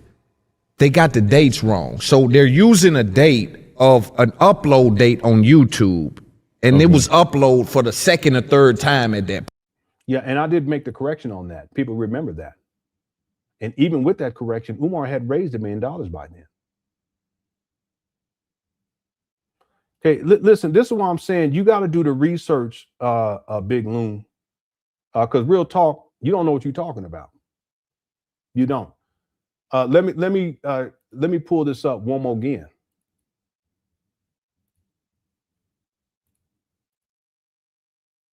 Okay, this is based upon the online records that I was able to find, and this is based upon Umar Johnson, what he reported to the IRS. Because he reported to the IRS that the property value in 2020 was $436,996. You can see that on his IRS filings for the year 2020. Excuse me, for the year 2021. Yeah, 2021. So the point being is that the purchase price in this case would be around $400,000. It'd be a little more than that, okay, because we could argue it was $436,996. We're going to Umar benefit of the doubt. That's $400,000, right? And then in his IRS filings for 2020, he logs in that he had $518,048 cash sitting in a non-interest bearing account. Okay, you add those two figures up, and that's $918,048 as a bare minimum in 2020. Excuse me, in 2019, by 2019. And then if you add the $177,892 donations raised in 2020, that gets Umar up to $1,095,940 raised in donations as a bare minimum in 2020. So, Big Loon, are you saying that the interview that you conducted with Umar, when you asked him, you haven't raised $1 million, are you saying, sir, that interview occurred prior to 2020?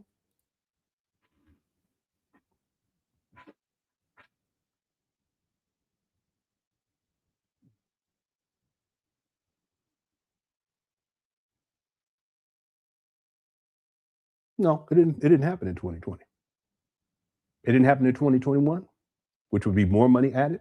It didn't happen in 2022, which is more money added. When you ask that question, you ain't raised $1 million, and Umar says, no, we haven't raised $1 million. He lied to you because his own IRS filings and the purchase price of these trap bundles prove that by 2020, he had already raised $1 million. By the way, Umar Johnson stated that summer of 2017 that he would be at $1 million. Did this interview take place prior to 2017?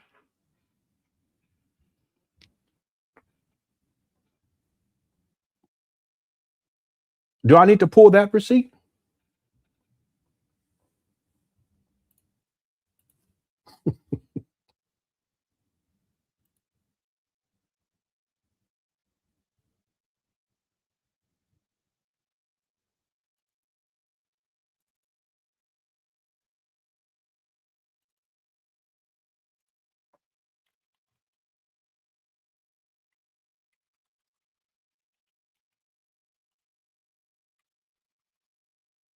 No, it's not coming up on the 2017. Let me check my notes.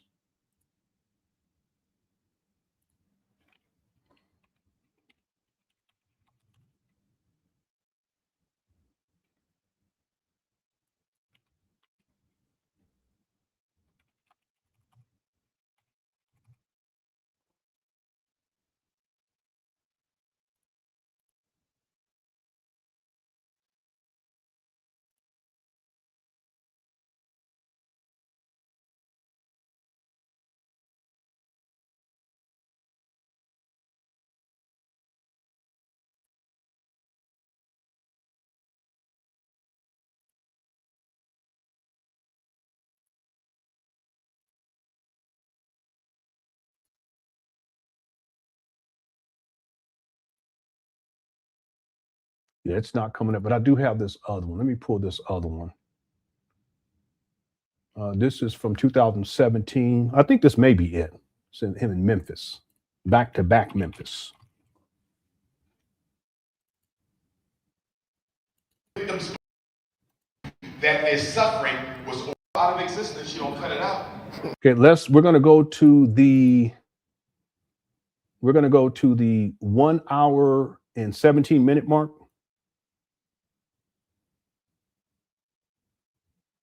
There you go. Listen to what Umar said. If we can lay down the maker, we better be able to stand up the racer. Interesting. He's at a men's conference. He's a deadbeat. It's very important. Divorce can be traumatizing to the mind of a child. It can be very traumatizing to the mind of a child. Very, very, very. Brothers and sisters, you all know that I've been working to build the Frederick Douglass and Marcus Garvey Academy for our boys. And for my young men in college, if you want to work at the school, send me a resume. Folks who are not in college, you want to work at the school, you can send me a resume. The Frederick Douglass and Marcus Garvey Academy will be the world's first academy dedicated to teaching our sons the principles of revolutionary Pan African nationalism and international economics. That means that by the time your child has done their 14th year, 9th grade, they will know how to do their own taxes. By the time they've done their 15th year, 10th grade, they will already have a business plan. By the time they've done their 16th year, 11th grade, they will be trading stock on Wall Street. By the time they graduate, they will have mastered real estate in their native hometown. The school is based on the premise that if you understand how money works, if you understand the laws of money, you can become financially empowered without a college degree. I'm not against college. My boys will be more than prepared for college for those who want to major in careers that require it. But for my young brothers who don't necessarily want to be something that requires a college education, we will give them another avenue through financial empowerment. I want the Frederick Douglass Marcus Garvey Academy to be a residential school. They will live there, they will sleep there.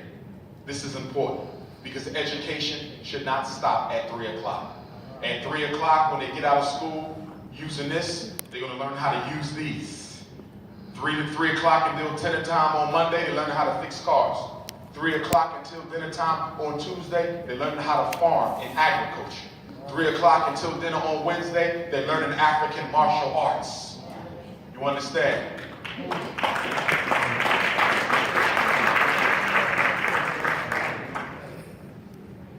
So you guys know I've been raising money for this initiative for about 2 years.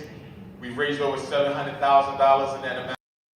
$700,000 in about 2 years, according to Umar. $700,000. This is in 2017.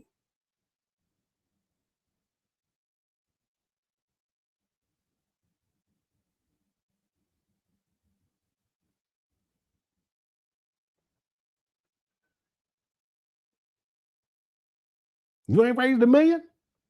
See? I'll play it again.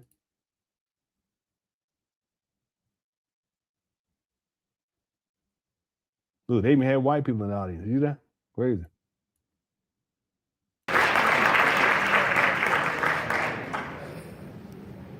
So you guys know I've been raising money for this initiative for about 2 years. We've raised over $700,000 in that amount of time. So he's saying this in 2000. You know what, y'all?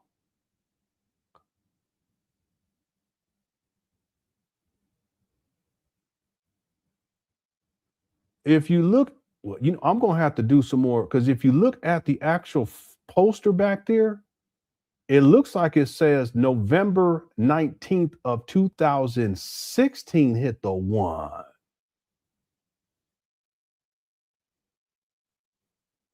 Do y'all see that? I'm going to have to go do some more research to find out when. It looks like it says the 6th annual men's conference. If anyone wants to go and see if they can find that for me in the chat room right now, as I continue, because I'm gonna look into it. Matter of fact, let me write my notes right now. Because see, Umar, I even gave him some grace because he says that he raised this money in a certain amount of time, and that doesn't fit with the timeline unless this was in 2016. which would mean that prior to 2017, Umar Johnson had raised what he claims that he had raised, what did he say, $700,000? Boy, I got me some work to do. Yeah, that's what I'm saying, Deshaun. But 11/19/2016. But I want to confirm that. I'll do some more research. If anyone wants to, what's up, Laurie? If anyone wants to go look and go do some research while I'm doing all this, you're welcome to do so, and just let me know inside the chat. Wow. I could do the research now, but let me continue because I'm trying to find something else. Let me play this one more time. They learn how to farm in agriculture. 3 o'clock until dinner on Wednesday, they're learning African martial arts. You understand?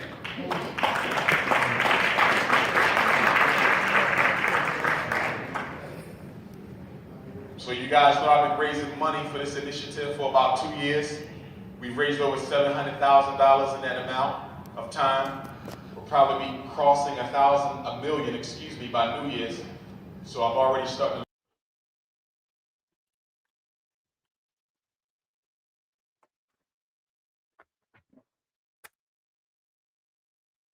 You ain't raised $1 million? What did he say?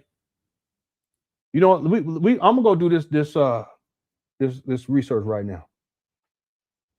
He said that we're gonna raise $1 million by New Year's, which would be January 1st of 2017. Now, Big Loon, are you suggesting that when you interviewed Umar, where you had asked him if he said he hadn't raised $1 million? So you ain't raised $1 million? He says, no, we haven't close to that, but that's okay. Are you telling us that you did that interview prior to January 1st of 2017?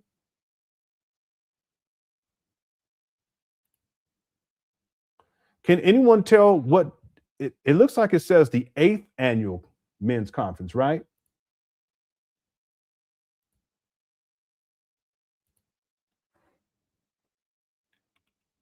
8th annual men's conference. He's a deadbeat too. That's crazy. Conference.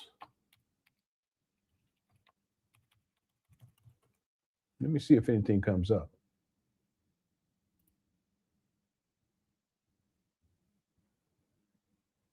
Because he's done different men's conference, but this one it says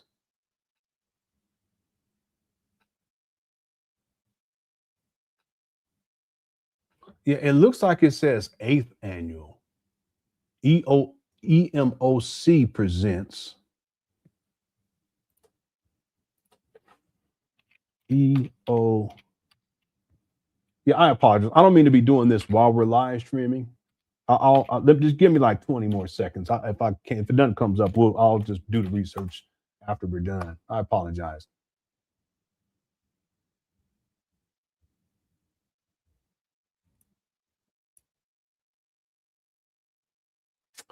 Yeah, it's not showing. It is showing. So that's the University of Memphis. Yeah, because this is archived as from Memphis. So University of Memphis.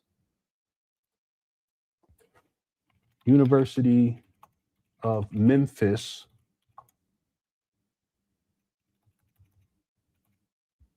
annual men's conference.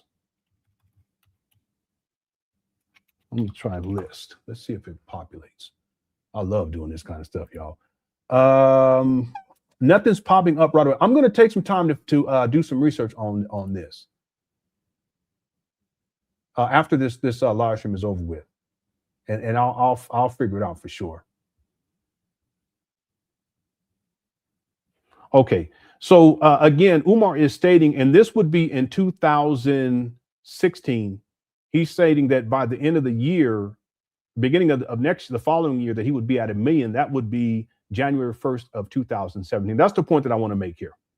All right. And I got one other thing I want to pull up and play for you. I already have it pulled up and play for you. Dinner time on Monday, they learn how to fix cars. 3 o'clock until dinner time on Tuesday, they learn how to farm in agriculture. 3 o'clock until dinner on Wednesday, they learn African martial arts. You understand?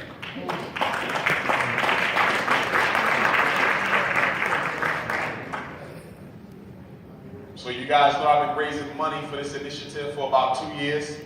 We've raised over $700,000 in that amount of time. We'll probably be crossing a million, by New Year's. So I've already. Yeah, New Year's be January 1st of 2017. Man, it's crazy. By the way, if you guys want to, you can find this video on YouTube. Comments have been turned off. This is at the University of Memphis. And it comes online November 18th of 2016. Yeah, so when I archived this, I archived it incorrectly, or I archived another version that appeared online. This is actually, it was uploaded on, so it's confirmed, it was uploaded on November 19th of 2016.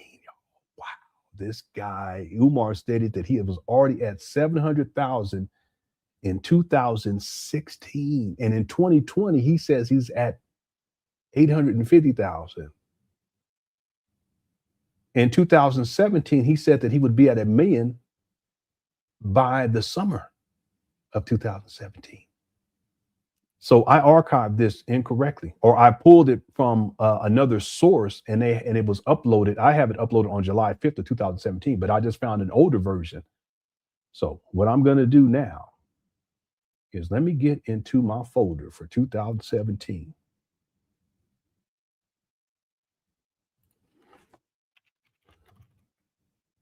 I'm going to leave this version in that folder because I have it connected to the documentary. And if I change the date, it's going to search for it. And I'm going to go into 2016 folder. I'm going to post this in here. And then I'm going to change the date, the archive date, to 2016. And this would be November 19th.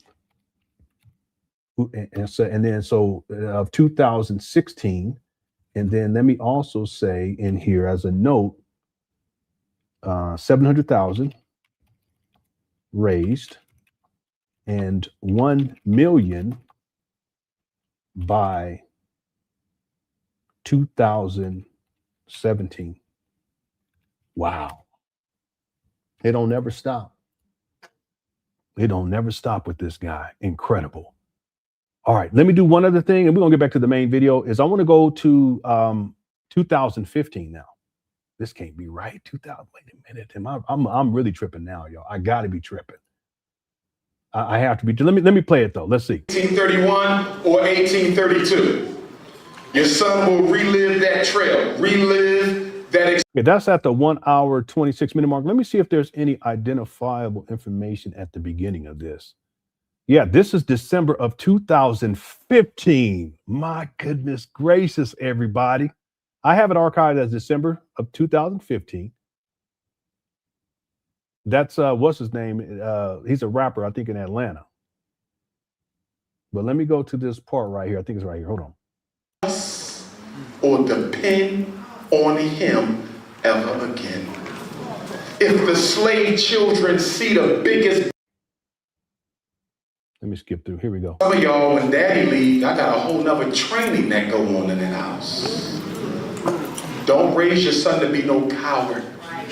God made that boy a man on purpose. And if you don't raise your son to be an unapologetic alpha African male, he will not be able to fulfill his destiny. Yeah, living in a mama closet. Cut it out. I know there's a war against unapologetic alpha African males, but I don't give a damn because God made me man. And I'll be refused to let anyone take my spirit because they don't agree with it. And black man, you remain an alpha man. Don't trade in your regular jeans for skinny jeans. I'm serious, brothers and sisters. Who do they send in jail? Effeminate brothers? Hell no. Alpha men in jail. What are you talking about, Umar? By the way, the sagging of the pants, that's some jail culture that's associated with some other things. And I don't see you with the jeans sagging all down like that. Anyway, let's keep going. They send a special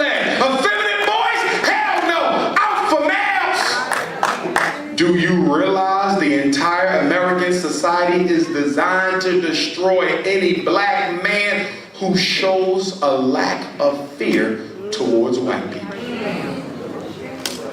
Conduct disorder. That ain't nothing but Caucasian disorder. That's a black boy tired of being mistreated by white folks and decided to tell them how he feels. And they made it a disease. We got some guests in the house, brothers and sisters. We got some guests. Before I get to my guests, let me say this. There's a war against the image of the black family. It ain't just against the man no more, it's against the whole family. It ain't just against black women no more, it's against the whole family. And the number one weapon in this war is your television screen.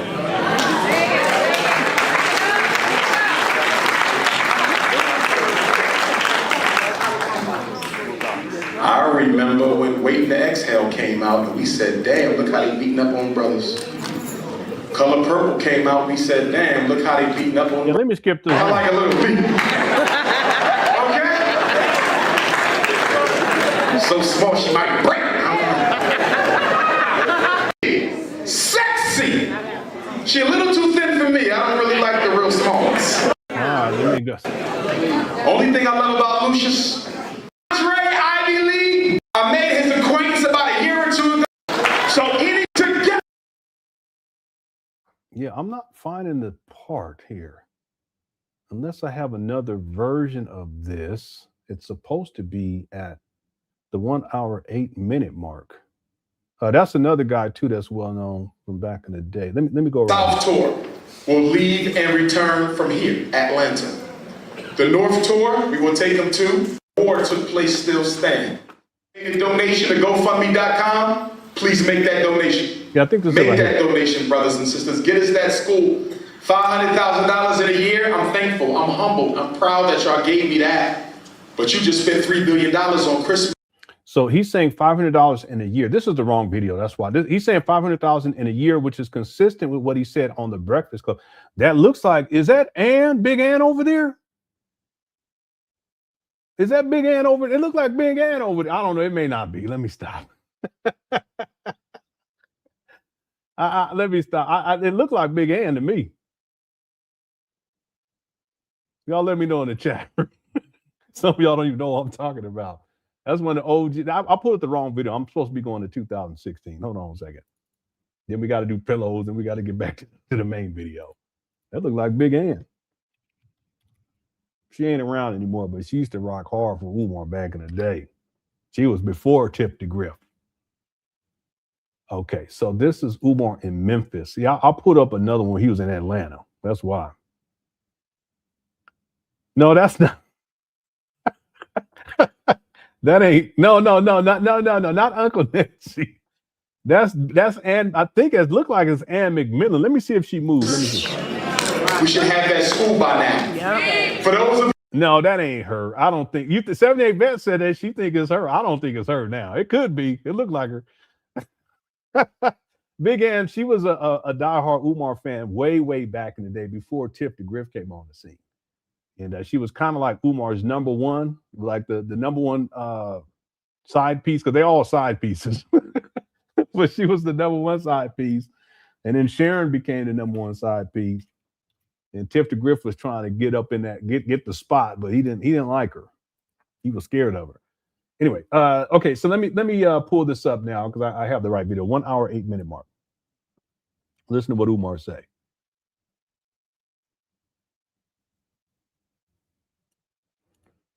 You cannot teach somebody you don't like.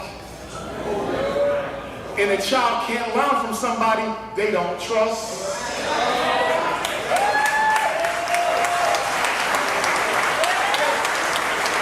He got these talking points from Dr. Joanna Kujufu.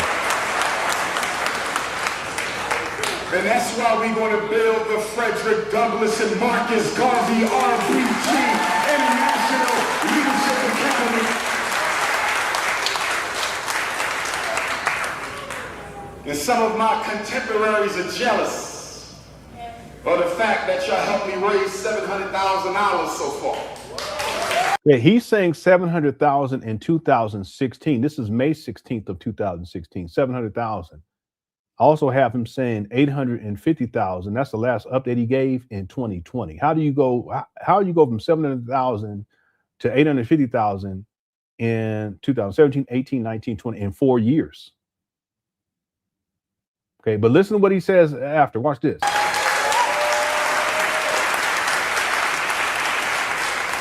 And some of them are jealous of my 6 degrees and jealous that I'm the most requested black scholar on the planet and that I'm cuter than them. And I'm swaggerlicious with my degrees. Okay, that's all the narcissism. Thinks everyone's jealous of him, sabotage, that he's better than everybody else. He's, I guess, cuter than everybody else. But we gonna build that school, y'all. I promise you that.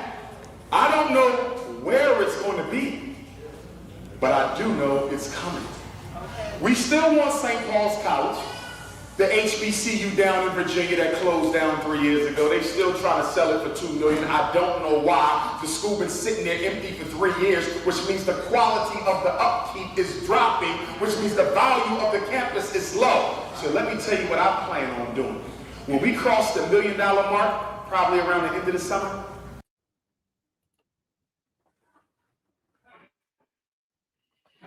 The end of the summer, he's talking about in 2017.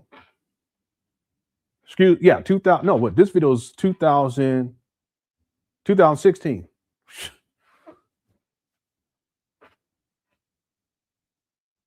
This video is from May 16th of 2016.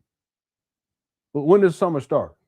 He said the end, right? July, August, September. So let's say around October. By October of 2016, he's saying he's going to be at $1 million. That's 2016. That's almost a decade ago.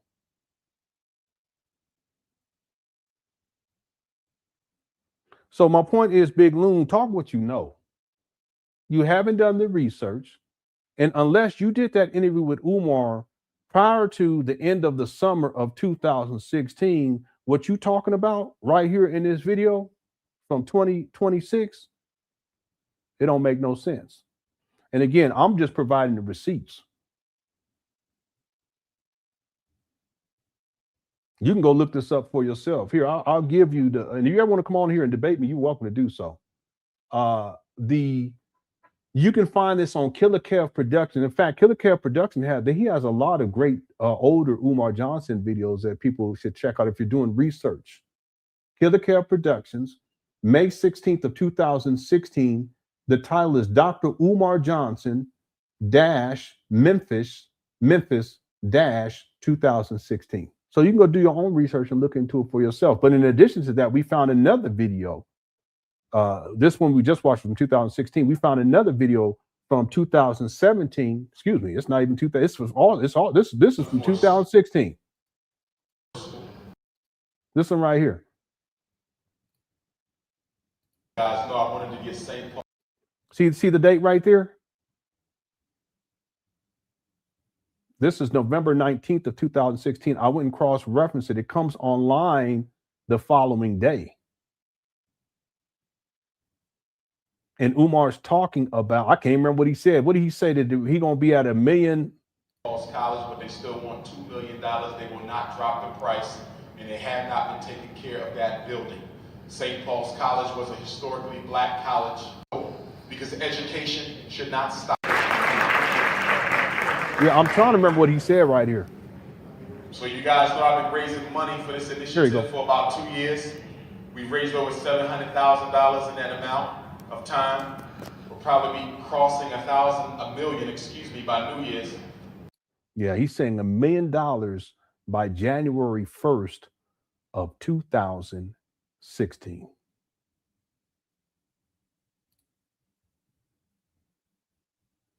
That's over a decade ago. Boy, this documentary, it's going to blow up the spot. Lord, continue to give me strength and continue to give me guidance so I can get it done. I got a lot of work ahead of me. I'm in 2000. 2012. After this live stream, I'm gonna get some time in on it. I'm gonna have the next segment available for you members next week.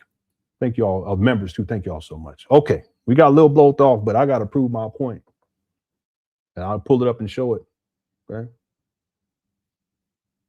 Okay, let's see here. Yeah, okay, so you were about the t-shirts about this. So let me show you all the pillows. There was a time where Umar, he was selling these pillows. Okay, this is not how you open up a school. This is not how you raise money for a school. You don't do that by selling pillows because you're going to need millions of dollars. The time invested in trying to sell these pillows, you need to be more efficient with your time so that you can get money coming in that's significant. I apologize. Looking all sloppy. Just notice that. He says the return of the FDMG pillows this spring. Okay, this is from 2019, February 15th of 2019. Restoration fund donations, that means for renovations. FDMG Academy gives us P.O. Box there in Wilmington, Delaware. So he was out there selling these it looked like it's a parking lot, selling pillows. He would do videos as well. This is from 2017 where he's promoting these pillows, September 8th of 2017. This one, Umar, he was eating so good. Look at this. A lot of mothers are not consistent only because you guys you work from the heart. And so you care and you love and you hug, but that's He's just disparaging black mothers here. It's not going to change behavior. That will let him know that you care and you love him, but that does nothing to change behavior. Emotions don't change behavior. Consequences do. So you're going to have to buckle down and get kind of firm on him so you can eliminate that behavior because we don't want that to become part of his personality. Okay, this is helpful. We do the talking about. I've never done the reward immediate. Thank you so much for the info. I'm going to try this. So let me know how that goes, Queen. Let me know how that goes. I will. Thank you so much. No problem. No problem. Thank you. Thank you. Is there another question on the call? Does someone else have a question? Is there someone else on the call with a question? I know we got a lot of folks on. If you have a question about your child, go ahead and ask it. Is there another question? Yes, I have a question. Can you hear me? Yes, I can. Where are you calling from, sister? I'm calling from New Jersey. New Jersey. Go right ahead. Yes, He was trying to sell them pillows. He all laying on it. He up here falling asleep. He was eating good in 2017, though. Well, my son is only 7. I should start off with that. My son's 7. Look at he going to sleep, falling asleep. And last year, when he was in the first grade, subsequently, I found out. It's ridiculous. This is supposed to be a black parent teleconference. Yeah, he was trying to get them pillows sold. And then here, anyone see something wrong with this one? Look at it closely. Let me know in the chat room. Let me know if anyone see anything a little weird on this particular post.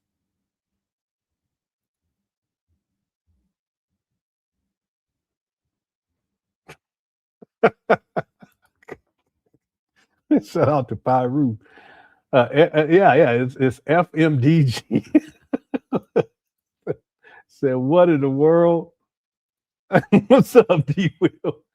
Yeah, this is what we're dealing with. Shout out to Jonathan, one of the OGs. Yeah, you know. DJ said waterbed Tuesday. Well, y'all, wow. Yeah, so thanks, TJ. Yeah, anybody want an FMDG? Yeah, spot the difference. Anybody want to take a guess of what that? What's up, Martin? Anyone want to take a guess of what FMDG stands for? Yeah, that's FMG pillows. They made in China, so.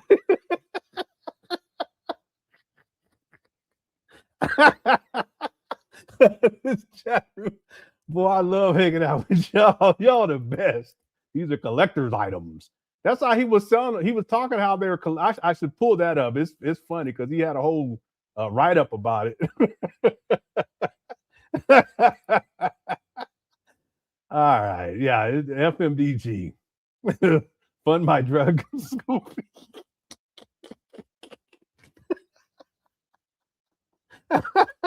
All right,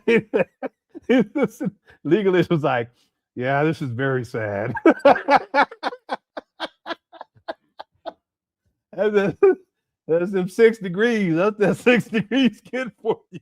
Next, Liberation mattresses at 50% off.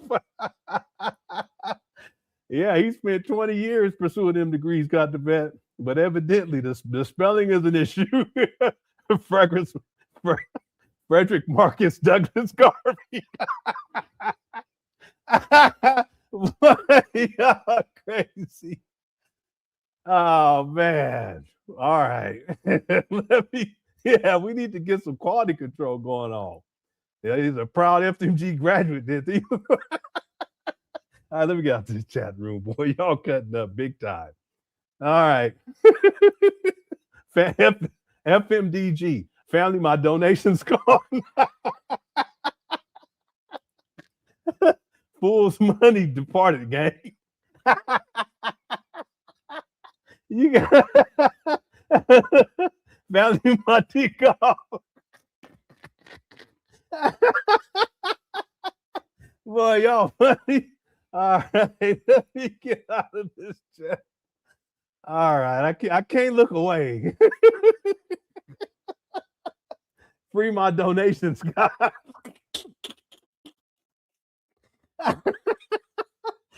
Don't bring God into this foolishness now. Okay. Let me get out of here. Let me get out of this chat room. Oh man, I forgot about these pillows. Yeah, that sounds about right. Family, my donuts is gone. Okay. All right, let me get out of here. That's what you parents that's what you get to look forward to when your kids go to these bandos. Hey, mama. Well, baby, mama.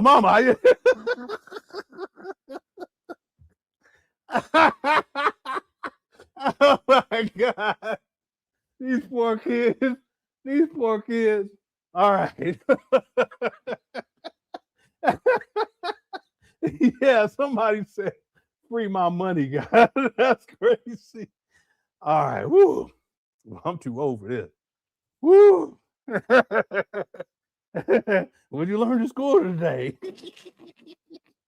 Mama, we learned how to spell FDMG. How you spell it? F.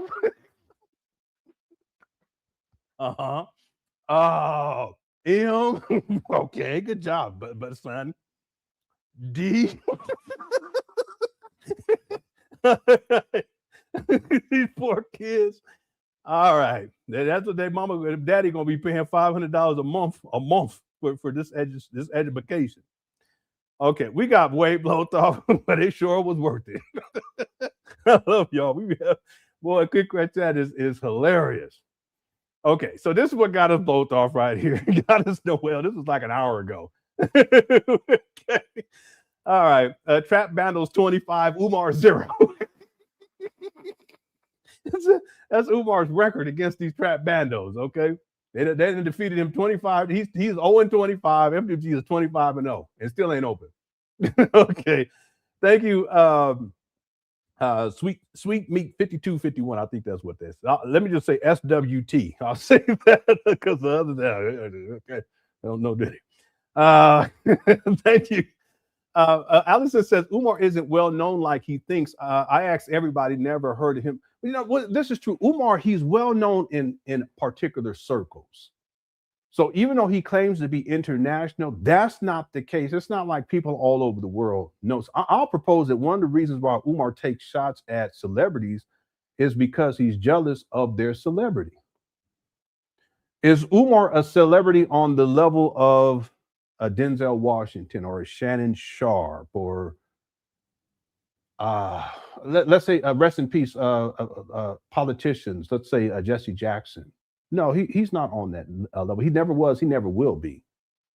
Umar is more of a social media influencer, but it's only made possible. Any level of celebrity that he has, it's minimal. I would give him credit that he does have celebrity, but not on that level. Any level of celebrity that he has, which is minimal, is due to the internet. If he didn't have the internet, 99% of the people who know about Umar wouldn't know about Umar. Whereas if you look at another celebrity, I don't know, I'm trying to think of other people who are really well known. Give me some names in the chat room, could Chris chat. People, let's say black people who are well known as celebrities, where people, if they go to different states in the United States of America, they're going to be recognized. If they go to certain countries, they're going to be recognized too, right? I think that one of the reasons why he's always, Oprah as another example. Steve Urkel, I guess. I mean, but that's really because outside of what he did in that show, he's not well known. But for those of us who watch that show, Snoop Dogg as another example. Kanye, Barack Obama. There you go. Barack Obama, Jay-Z, Michael Jordan. Someone brought up I Show Speed. Al Sharpton. He's not on Janet Jackson. He's not on that level. LeBron James, Michael B. Jordan, right? Beyonce. Morgan Freeman, Denzel Washington. So he's not even close. If these types of people go anywhere, they're going to be recognized, and they're going to be recognized by different groups of people.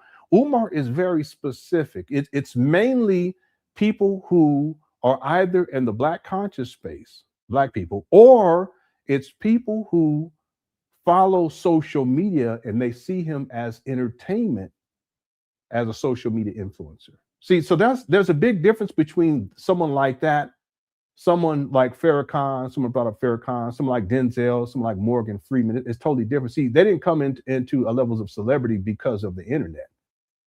They actually put in work, and they're known for films. That's a lot of work that a body of work they built up over decades. That's not the case with Umar. See?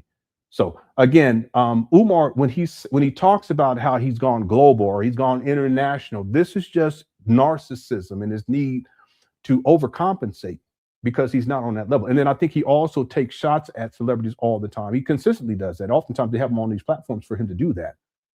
That's his way of downplaying their levels of success, their levels of fame, their levels of celebrity in an attempt to make himself appear to be more than what he is.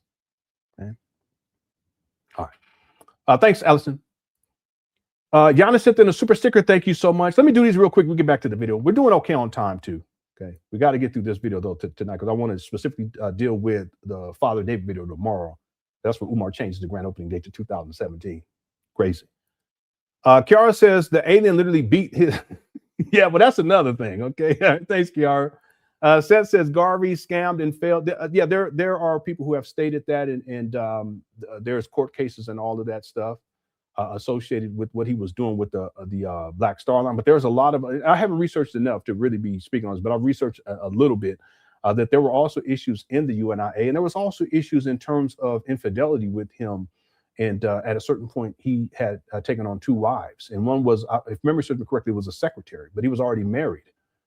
So there's a lot of discrepancies there too. Umar wants to be Marcus Garvey. That's why his whole thing with the UNIA was about trying to seize power so that ultimately he could become the president general, which was a position that Marcus Garvey held. And he caused all types of problems in the pursuit of that. His pursuit was of power and control, and not just of the people and of the organization, but also of the coffers, meaning the money. But that's no different than what we see in 2026 or 2019.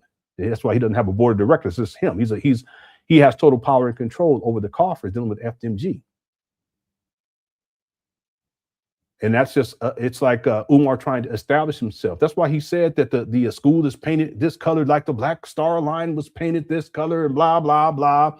He equates these trap banners in Wilmington, Delaware with these steamships because it makes him feel as if he's doing Marcus Garvey's work. Yeah, anyway, thank you, Seth. Kashia says, powerful analysis. Thank you so much. That was from about an hour ago. Thank you. Seth also says Garvey. Oh, okay, I got that one already. Thank you so much, Seth.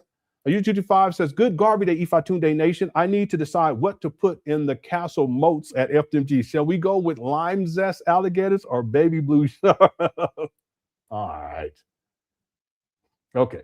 Thank you, U225. Ms. Vertica says, those two ought to be Batman and Robin. Okay, that's from earlier. Okay, thank you, Ms. Vertica. I'm so behind, I apologize. Conservative Spartan says, Honor, you are the one of the very few that don't play with with Dusty. Okay. Yeah, well, the thing is that I'm fair though too. I'm very fair with Umar. There's a lot of criticisms that I have of Umar. And you can criticize him for the school scam. You can criticize him for the sexual exploitation of Black women. You can criticize him for even him claiming to be a descendant of Frederick Douglass, because he's used that as a leverage, you know, to ingratiate himself in the Black conscious space. That's like someone saying, if you're on a basketball court and you say, I'm a descendant of Michael Jordan, people gonna look at you a certain way. Oh, you really? All right, you probably been balled in. Yeah, let's you know. Well, Umar's done the same thing. You can criticize him with what he's done with this money, because there's literally, at this point, there's millions of dollars missing.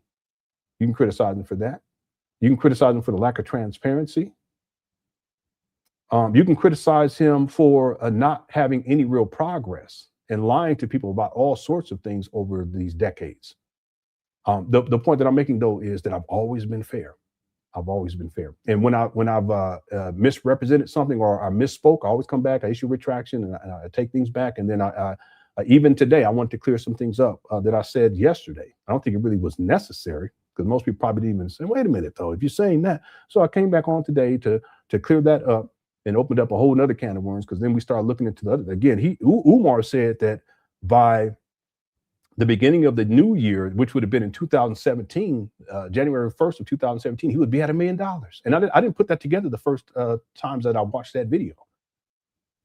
But I have it now, and it will be in the document. I already have it. I have it in my notes. That's why I pulled it up. But I didn't catch that. So there's a lot that we can be critical of Umar about. But I've always been fair. Okay, I don't lie on the guy, and I don't create false narratives. There are times where, and I go based upon research wherein the research shows different, or there's a difference. It shows difference between what I may have stated in the past, and then I always correct myself. I give an example many times of, there was a time where I thought that this FDMG school scam started in 2014 with the St. Paul school scam, but that's not true. That's what I thought.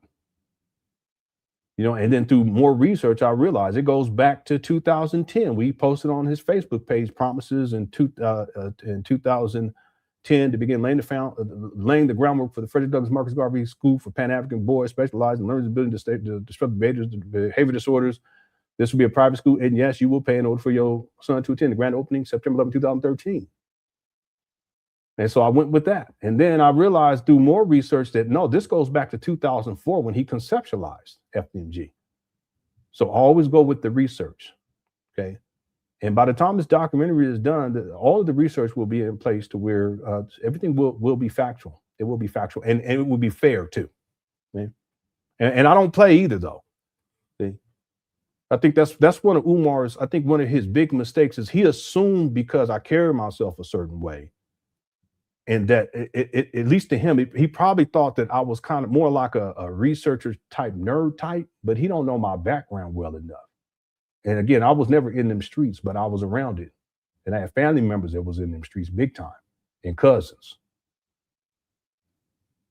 And homeboys, a lot of homeboys, you know, in junior high school and high school, you know, they didn't make it.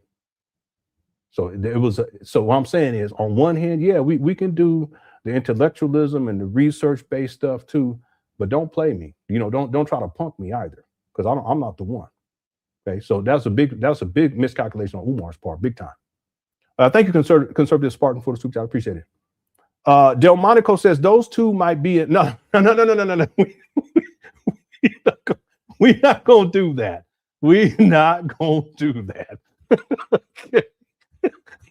Boy, y'all be cutting up. Okay, thank you for Demonic for the super chat.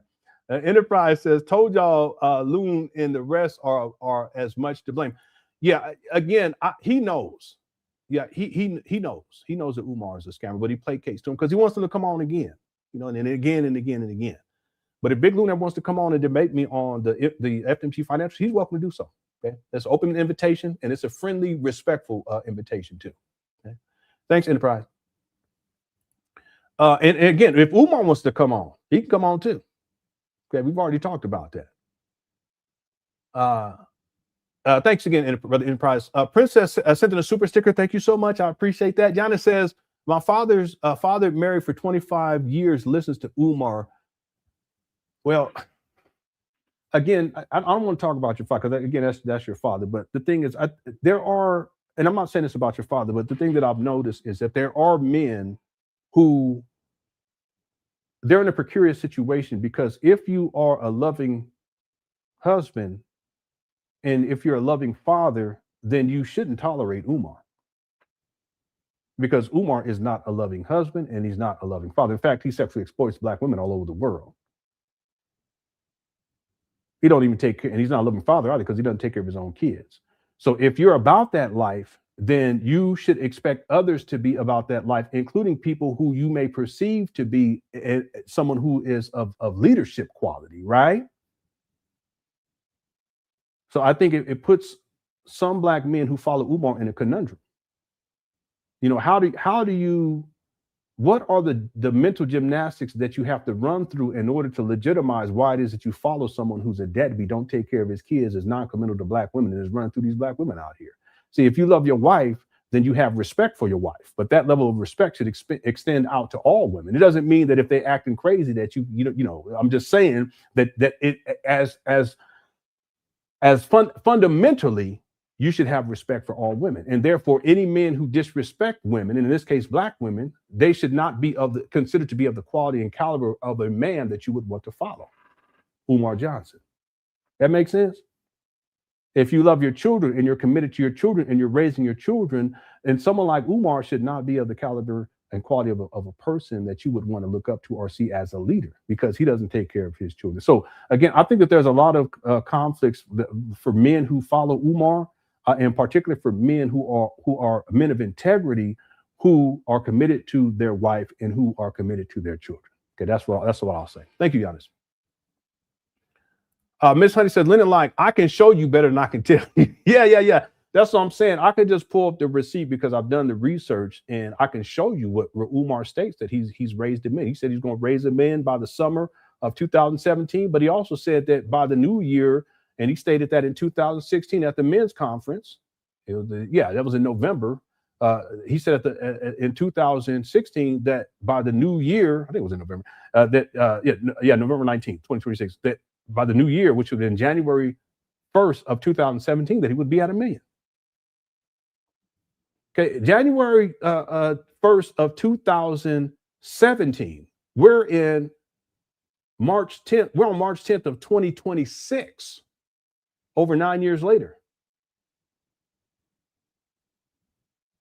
And yet he hasn't raised $1 million? You ain't raised $1 million? No, come on.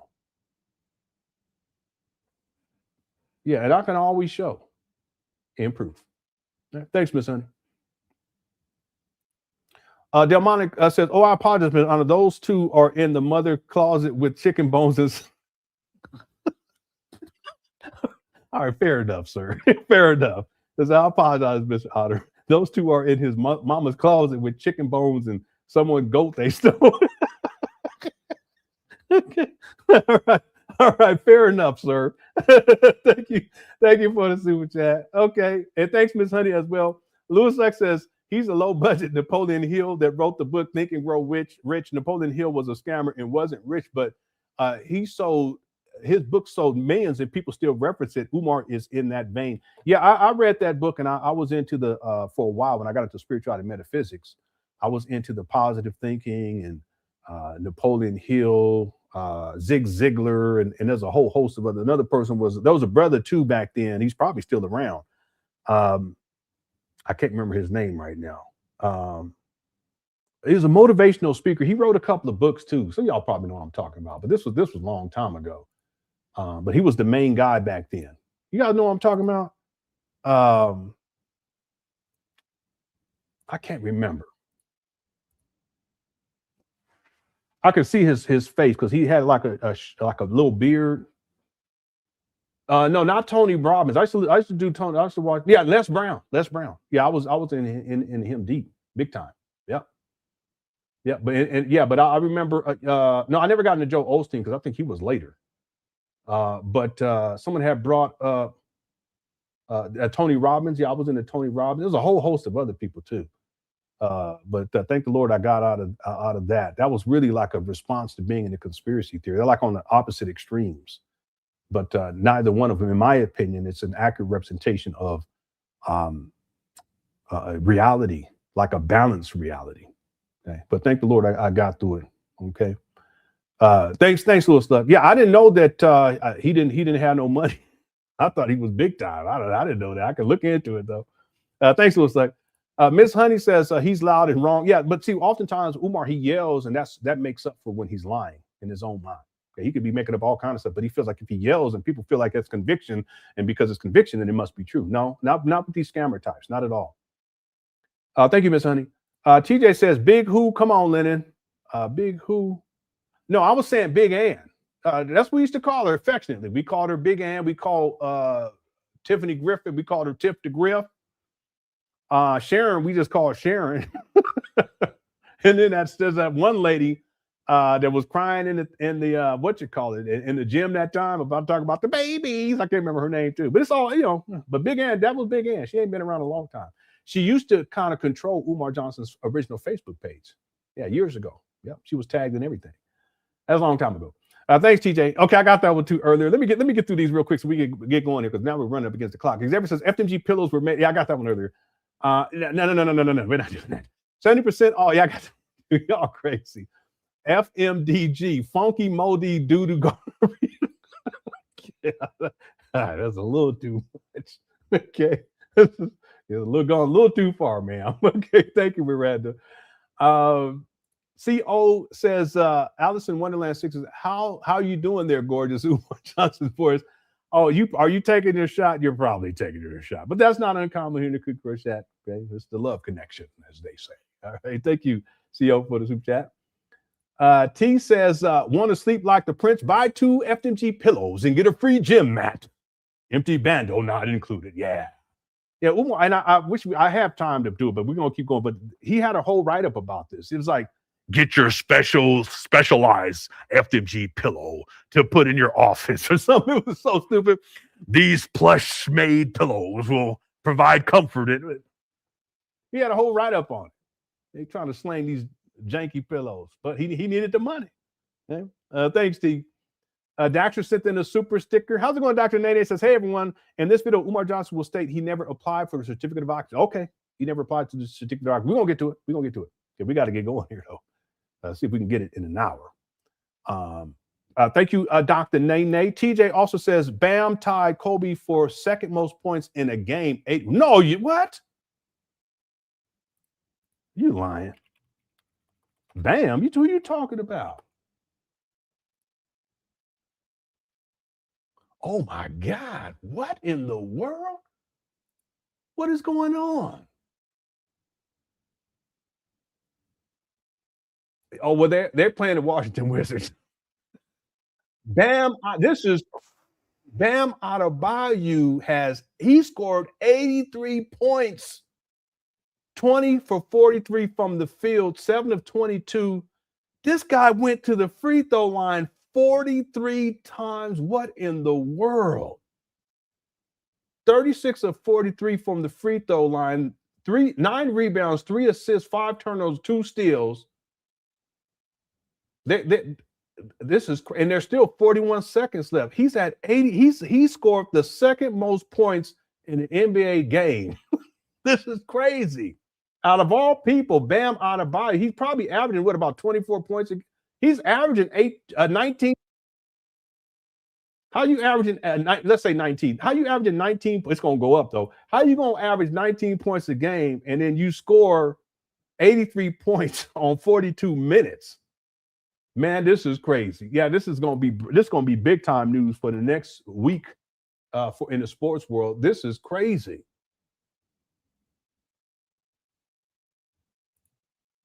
Yeah, and if you guys don't follow sports, in particular NBA, it probably doesn't matter to you, but this is big. This is huge.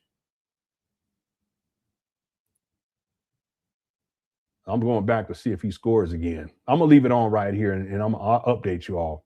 Yeah, no, they already look like they took him out already.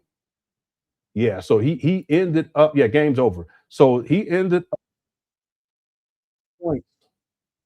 He took 43 field goals. That's crazy. 20 of 43. And then he took four. Wait, what? Is this right? Yeah, this guy, he took 43 field goals and 43 free throws. Wow, that's crazy. All right. Yeah, thanks for letting me know, TJ. Yeah, that's big news in the sports world. Was Les Brown from Ohio? Yeah, I don't know. I don't know where he was from, but I was big time into Les Brown. Let me see. Les Brown. I think he's still around too. He's 81, so he's still alive. He was married to Gladys Knight for a couple of years too. I didn't know that. Let's see where he's from.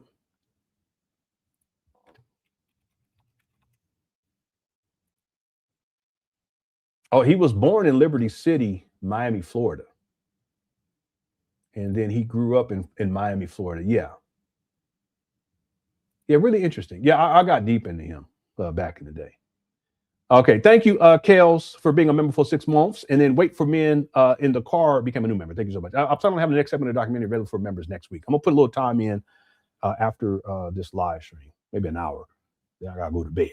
Okay, let's get back into it. Let's get refocused. We got blowed off, but you know how we do in the Cookie Crush chat. No poll question today. I apologize. I was thinking of one, but it's okay.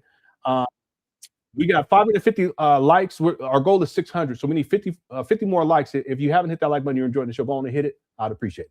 All right. Okay, let's get back to the main video, everyone. Here we go. Okay. So the numbers I heard are preposterous. The date is I've heard 3 million. We've never hit 3, bro. Okay, my best estimate is around 3 million. But again, like I said, I can prove in court 1.67 or 1.97. And again, we're not counting about 5 years of Umar collecting donations. We're not even counting that. I've heard 5, I've heard 8, I've heard 10. If we had that money, I never heard 10, I never heard 8. I may have heard 5. Both schools would be done. What are we talking about? If I got that, bro, we already open. His antics are so over the top. It's the histrionics. But it's running, bro. Yeah. Do you see why, with everything you're going through, getting the school up and running, do you see why people go to charter school, Rob? Oh, for sure. It's easy. It's government money, but they control you, though. Remember, the school we own was a charter school. They took their charter. They accused them of financial mismanagement and shut them down. Yeah, the official reason was not financial mismanagement from what my research shows. And if Umar, if you have any other research that would prove otherwise, okay, it was because of low test scores. There were also structural issues too, with these buildings back then. A lot of people don't know about that. Someone sent me more information about that. I knew about the foundation failing in 2009, I believe. The 2009? Yeah, I think it was 2009. But there were more structural issues present in those buildings. And that was in part why those buildings were shut down. But it was mainly academic. 2009. Let me see. Yeah, that's when the foundation fails. Umar was 35 years old. He was around 35 years old in 2009. All right. Thanks, Joshua, for becoming a member.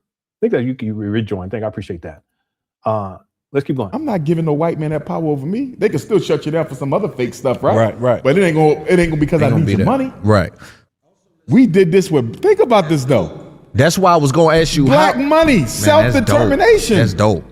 That's why I want to know, how important is that victory lap gonna be for you? It's important because people heard me say what we need to do. It's something else to see you do it. Yeah.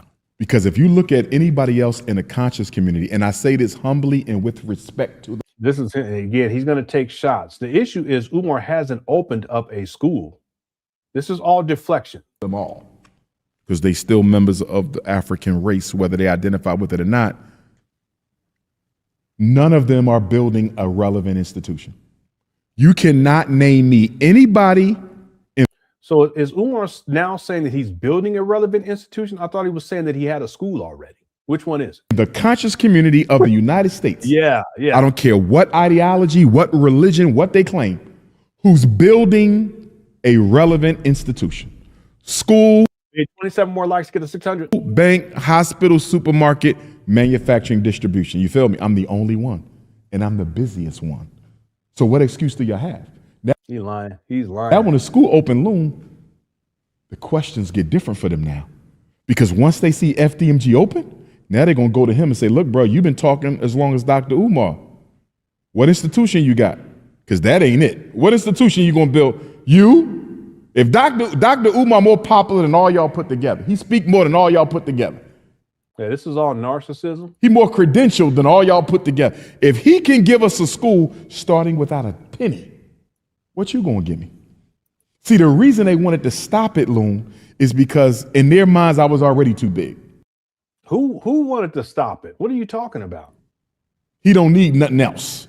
Now with this, it's a wrap. Nah, this a big deal. But I didn't do it. See, he's delusional. Now he's speaking as if the school is already open now. Y'all see this? He's delusional. This is a wrap. Nah, this a big deal. But I didn't do it for that. Because people be asking me, now that the school is done, all the renovations is done, we still got to pass inspection. That's going to be a whole nother fight. You feel me? But I'm going to go into a positive. Because, now they got to come through what they find too. Right. Check. Yeah. Umar already knows that it's not going to pass inspection. He had already stated this on the last time he was on the Breakfast Club. Okay. He already set all this up years in advance. But what I have to tell people, because they stopped me in the airport, ain't you glad you shut up the haters? First of all, I didn't shut up the haters. They're going to find something else. Yes. Right? But I didn't do this for them. No. It's not that people are going to, your quote unquote haters, really what you're talking about, your critics. It's not that your critics, myself included, that we're going to find something else. I've already found everything that I need. That's why I'm doing a documentary that's going to cover your whole life. The school, at this point, the school is irrelevant because I know that you're never going to open up a fully functional accredited school. So that's a moot point. So it's not an issue of finding something, because I've already outlined this. In February of 2019, when you acquire these trap bandos in Wilmington, Delaware, that you've been sitting on now for over 7 years, you didn't hit the ground running. And the reason why you didn't hit the ground running with renovations right off the jump was because you didn't have a plan and you had tricked off most of the money by that time. That's why. By the way, it's actually possible that the money that Umar Johnson shows in that a cash in that non-interest bearing account, in the totaling $518,048, it's possible that that's money that Umar raised in 2019 because he gets an uptick in donations because he finally acquired these trap bandos. The point is that Umar, you had money sitting in a non-interest bearing account. Why didn't you start with renovations right away? Well, because you didn't have a plan. I called that back then. That's not me trying to find something new. And then you say you have to find, you couldn't find the blueprints. Okay, that's not something that your critics came up with. That's some bullshit that you came up with. So it's not that anyone found anything else. You create these false narratives and these lies, and we simply call it out. And then it takes you over a year to get the blueprints, and you claim that you paid $20,000 for them, or whatever it was, $25,000 for them, even though blueprints can be digitized, just printed out in 2019. What you talking about? But then you start renovations in 2020, allegedly. And you don't show any progress on renovations. Whenever you would go up in there, it still looks like trash. Does that mean that we're trying to find something? No, it's just you provide the evidence to show that you're not serious about opening up a school and you're not doing the work needed, the consistent work needed in order to bring this type of a project to bear. That's all. And then the HVAC saga, that's another one. There's always something with you. Did we bring up the HVAC saga? No, you brought up that foolishness. And the contractor, and we're trying to get the brother Jose's gonna, and this and that. And then, then one time he blamed his donors for why the HVAC hadn't been installed yet. You guys remember that? Hit the 1. Crazy. We didn't come up with that. You came up with that, Umar. And then the list goes on and on. Throughout the year, did you change the grand opening dates? Did we change the grand opening date? No, you changed it. You changed the grand opening date at least 29 times since 2010. Does that mean that we're trying to find something else and that we're making? No, you are the one who's incompetent. You are the one who consistently lies. You are the one who continues to make promises that you do not keep. And so when we report on them, does that make us a hater? No, that doesn't make us a hater. You provide everything, homeboy. You provide everything. When are you going to hold yourself accountable for the foolishness?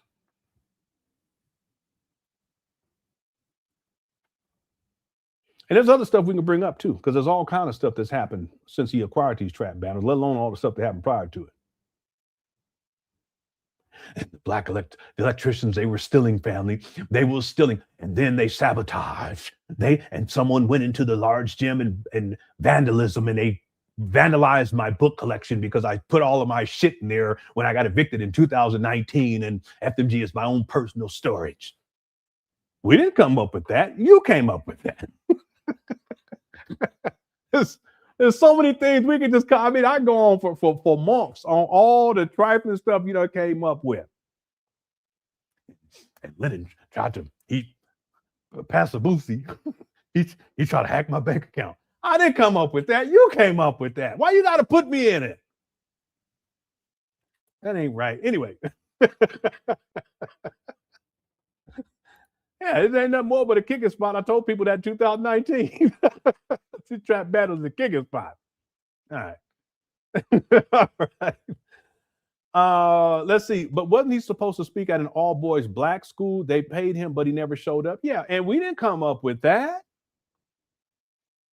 That was King Randall. King Randall paid Umar because Umar wanted it in advance. I think it was like 3,000 something. I can't remember what it, 3,000 and something bucks. He sent him the money. Umar don't show up, and then when he asks for the money back, Umar he gets nasty about it. I think he said, "Nigga, please, don't make me pull that up." Let me. He's a scammer, and King Randall has an actual school too, by the way. I got the receipts. Let me see. Here. Let's go through it real quick. We might have to do part 3 on this tomorrow. I don't care. We can come back on Thursday if we got to.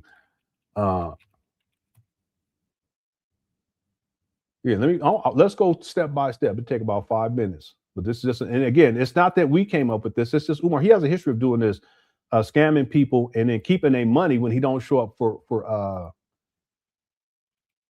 when he doesn't show up after he gets paid. Like they send him in advance. He don't show that. He did that to a group out there in Canada. They contacted me. I interviewed them. I don't know if I'm gonna have that in the documentary or not, but they interviewed me. They sent me all the paperwork and everything. And then here's 4. Then I'm gonna show y'all one other thing after this. It's just so shady. Dealing with the King Randall situation.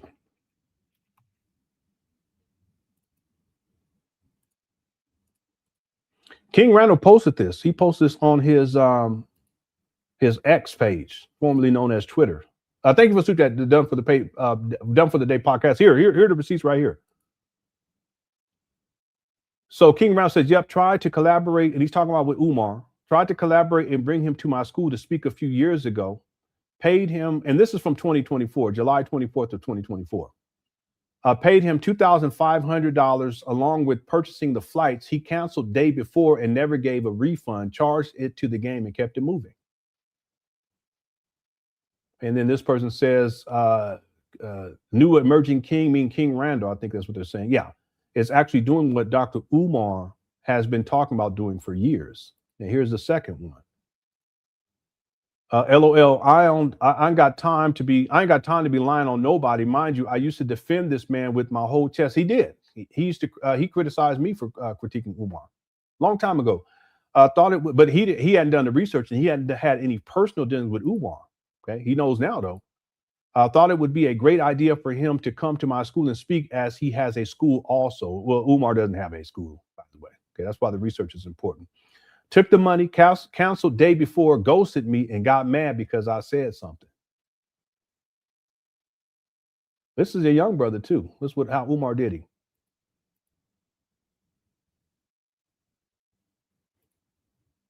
He showed receipts in terms of text messages. Good afternoon. I'm still awaiting the refund from Delta Airlines due to disrespectful remarks you made. This is Umar. You made online regarding my withdrawal from the conference. 50% of the deposit will be returned along with the full cost of the flight once it has been refunded. So Umar Johnson, arbitrarily, he's saying, I'm only going to give you 50% back of the deposit. And then King Randall says, unfortunately, when someone doesn't return text, etc., after a month, you start to think they just skipped out on you. Common courtesy would have been excuse me. A common courtesy is small, even with my glasses on. Would have been to say, hey, this is happening, etc., not just ignore someone. Keeping communication would have been great. Secondarily, I didn't disrespect you. I was the one who defended you publicly, etc. All I said was I paid and you didn't show up nor give us our funds back. I didn't have an issue with the withdrawal from the conference. I was totally cool with it. It became an issue when you wouldn't respond. Then a simple text would have been cool. When a simple text would have been cool. I'm sure if the roles were reversed, you would have had a lot to say yourself. Also, I fly Delta all the time. They don't do refunds. They give e-credits. Don't worry about the flight. We didn't give you half a deposit. So we expect that in full. Our funds have zero to do with me telling the truth. Thanks so much. And then if you see on the bottom, Umar replied, nigga, please. Just shady. This is Umar canceling. Says, good afternoon. I'm going to have to cancel my participation in this weekend's conference. Please send your PayPal email address for return of deposit, thankfully. And then you see King Randall provided his PayPal. You see how it says pay the X for boys using PayPal. And then Umar doesn't respond for a while. And then he says, did something happen? And then $3,246.70 would be the full total, including the flight. Let me know when we can expect a return. Thank you so much. Right. So when he says did something happen, he's asking, is there something that happened as to why you're not going to attend? So this is April 26th of 2022 when he's saying, when can we expect a return? Thank you so much. Umar doesn't respond. And then May 2nd, good morning, was checking to see when we should expect the payment back. Umar doesn't respond.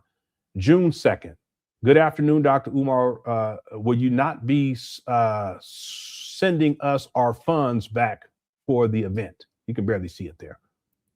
Right? And then it continues here, June 2nd. That's when then finally Umar says, nigga, please, at the end. So there you have it. Umar has a history of this type of behavior, but for him to do this to this young brother who actually is working with black boys, it just goes to show you what type of person Umar is. The following day after King Randall posted this, guess who he posted the next day?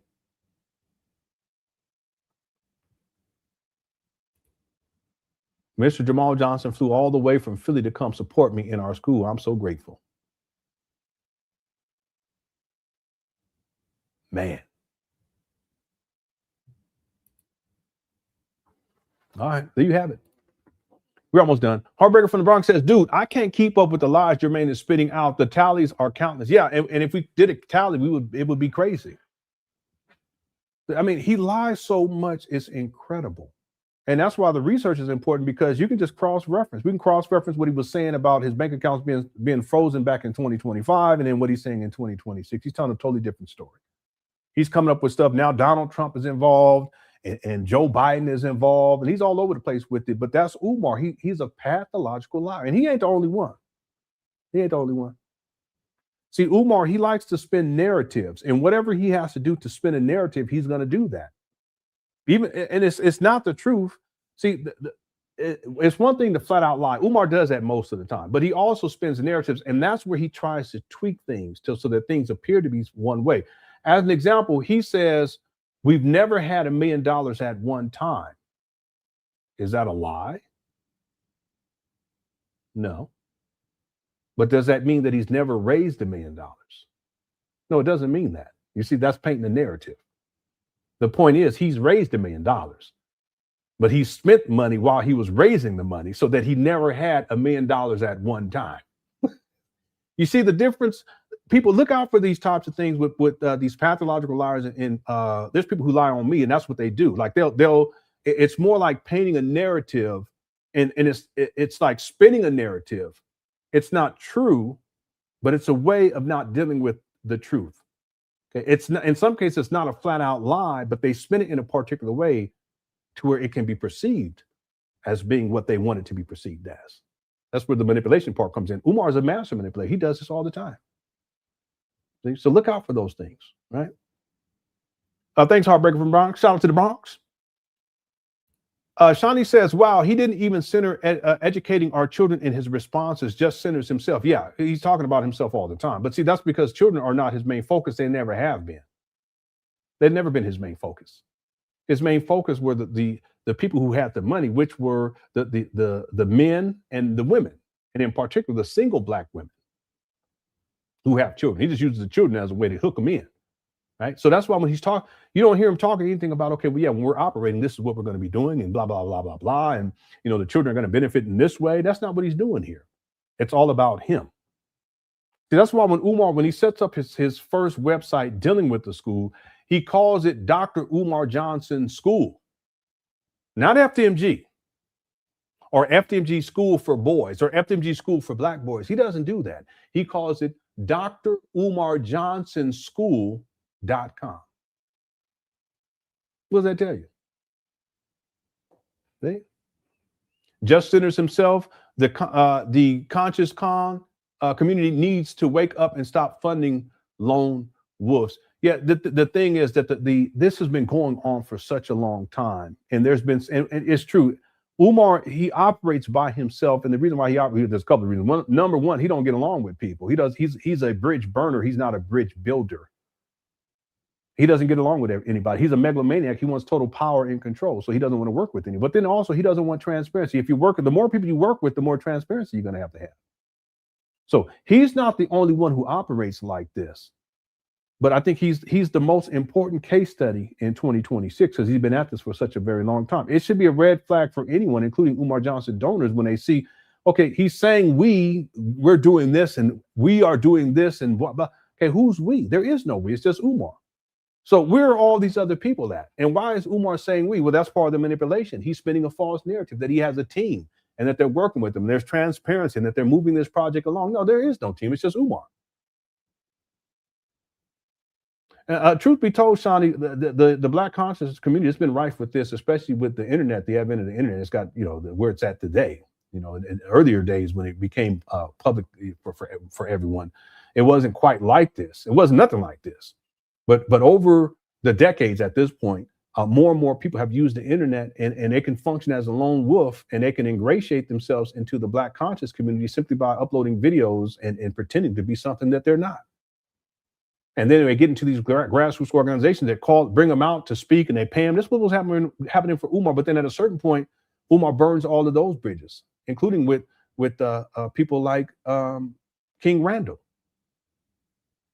And Umar's done that all around the world, taking money and don't show up, doesn't give the money back. Or he goes, he speaks at venues, he causes problems, he's trying to sexually exploit the women there, and his reputation precedes him. That's why you guys go and look at Umar Johnson's calendar. It's not like it was in 2013, 2014, coming off of the success of Hidden Colors. There's reasons for that. Right? Thanks, Shani. That's a good point. And then Miss Vernica says, such BS, this is really making me angry because it resonates with me. I know what it feels like to be ripped off like that. Umar is a diabolical trip. Yeah, that's the thing is we've all been conned. We've all been conned. And it's not a good feeling. And for Umar to do this, it was crazy. And this is the thing, I don't get it. He has no remorse whatsoever. He's done this to literally tens of thousands of people around the world because the school itself is a con. He promised that the school was going to open in 2013 And he stated it in 2010. And we're in 2026 and not one black child has been educated. It's a total betrayal. He's collected millions of dollars from people all around the world. Tens of thousands of people around the world have given this guy money. And all of them got gotten. And Umar knows that, but he has no remorse. He's still going with it in 2026.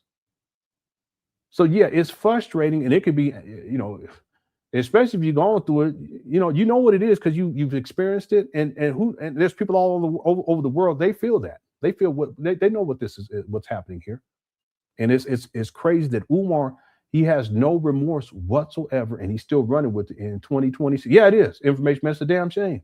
Shout out to Information Man. It's a damn shame, and it's diabolical. It speaks to character, and no remorse whatsoever. Thanks, Ms. Vernica. Yeah, that's Umar though. That's Umar in a nutshell. Okay, we're gonna go for 24 minutes. We probably get almost close to the end of this, but what we can do is tomorrow we can come back and finish it. But we got to get to this week. We got to get to Umar's most recent interview because, boy, I tell you, I didn't listen to all of it, but when I was editing it down, this guy, Umar, he's a trip. Okay, let's keep going here. Shout out to everyone inside the Cookie Crush chat. Thank you guys so much. Everyone who sent in super chats, I appreciate all of the support. I'm pretty sure we reached our goal for, we reached our goal for likes. We're at 617. Let's see if we can get to 650 before we get up out of here. We're going to go for another 24 minutes. Love y'all. Everyone in Cookie Crush chat. Let's continue here. Here we go. The focus has always been black boys, and that's what it's going to stay. Right. And when we just talking about that, but if that's the focus, then why haven't you worked with any black boys up there in Wilmington, Delaware since February of 2019?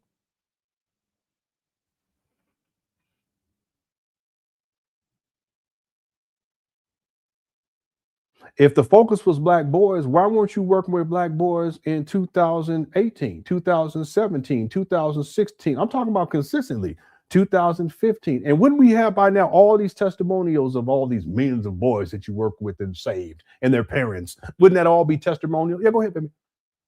Go ahead. Testimonials online. We don't see that. Why not? Because it doesn't exist. If something didn't happen, you're not going to be able to have proof that it happened. It's really that simple. To make it plain, as the homie said earlier, it's making it plain. If it don't exist, you can't prove that it exists.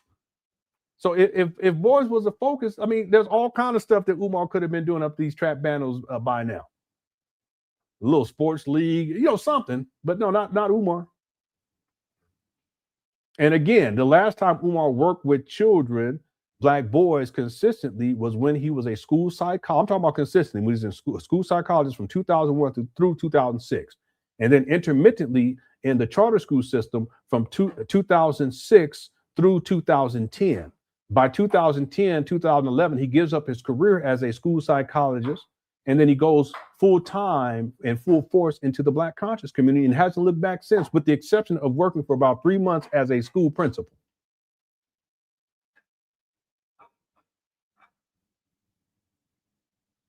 So where are you working with black boys? And damn that, what about working with your own daughters? How about that? Let's start there. Let me stop. Okay, let's go. Now that's a blessing. And again, I'm rooting for you. I always been rooting for the school. It's a beautiful idea. Couple different things before we pivot off of the accounts and things being frozen. Also on the Joe Budden podcast, Mark Lamont Hill said he reached out to you during that time. I just want to get your We haven't spoken. I think he did text me. Okay. Shout out to Mark Lamont Hill, but we haven't spoken. For sure. See, he don't like Mark Lamont Hill, and I have videos where he takes shots at Mark Lamont Hill, and I have videos of them from way long time ago in Philly. Way long time ago. I show it inside the documentary too. Hold on 1 second.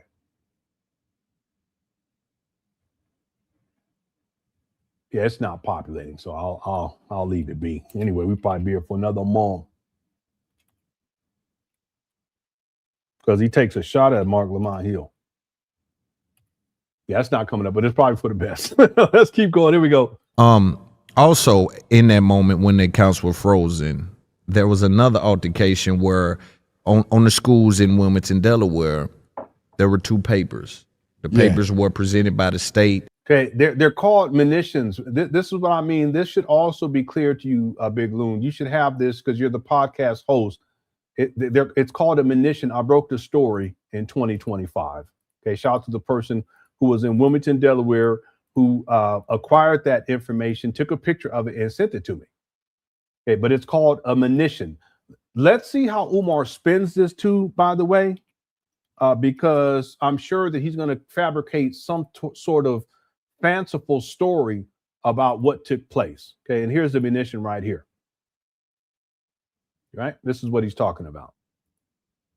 The city. I'm sorry. And you said that they were trying to sell the school from up under without notice. Simultaneously. Okay, that's not true. It wasn't that it was without notice. These bills that are listed in this munition go back to 2019.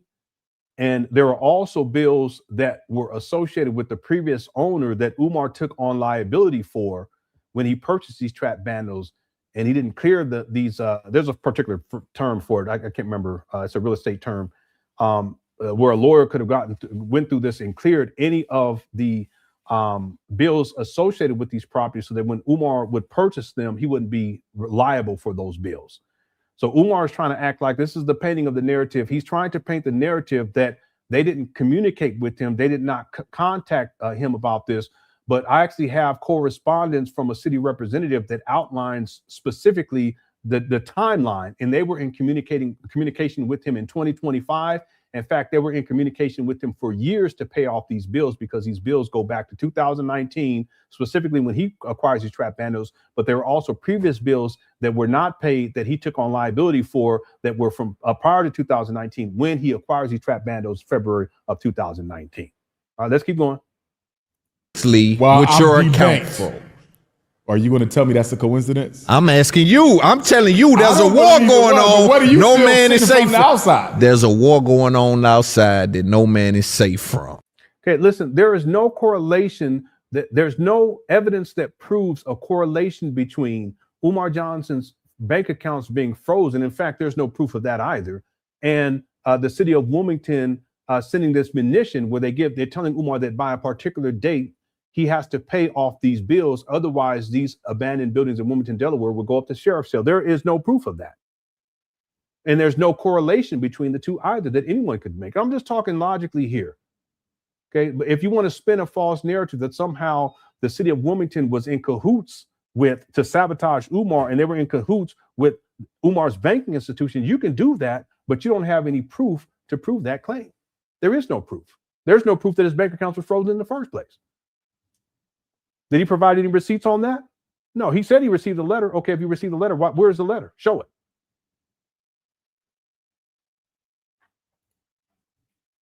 And I'm saying you are actively, if I take you at what you're saying, you're debanked, you are actively in a war that it doesn't feel like you understand. No. I understand. Okay. No, trust me. I understand. Okay. No, I understand. Because I'm saying this is much more serious. It is. Yeah, because that was one of the biggest pieces of evidence I received outside of being told by FBI agents I know that I'm being watched. That was one of the biggest pieces of confirmation I received that they're actively trying to stop you. Okay, evidence is not confirmation, and evidence is not proof. It's like with the Kobe Bryant rant. He was saying that, what did he say? Because his phone got blowed off by Mama Oya, that's evidence that the NBA is a suspect. Hit the one.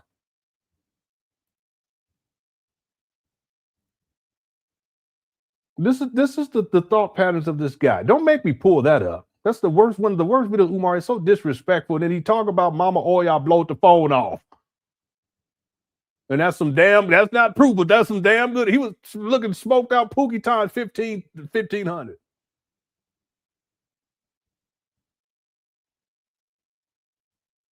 Evidence is not proof. And evidence is not confirmation either.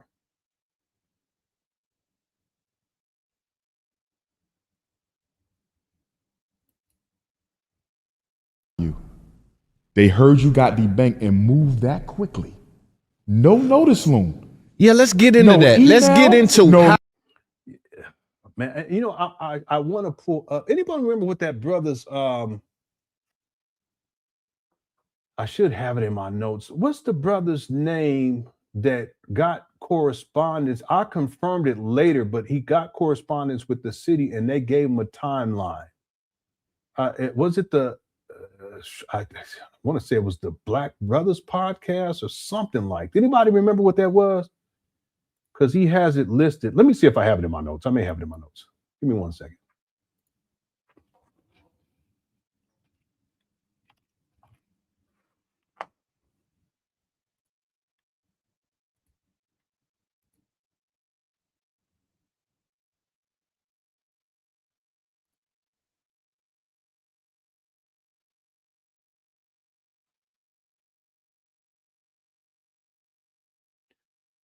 Yeah, I have it, but I don't remember where. I'm looking up keywords right now.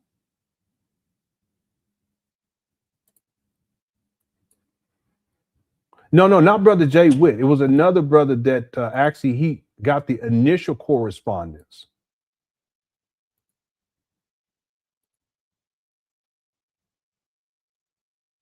Yeah, it's not coming up in my notes. Okay, anyway, we'll keep going. Here we go.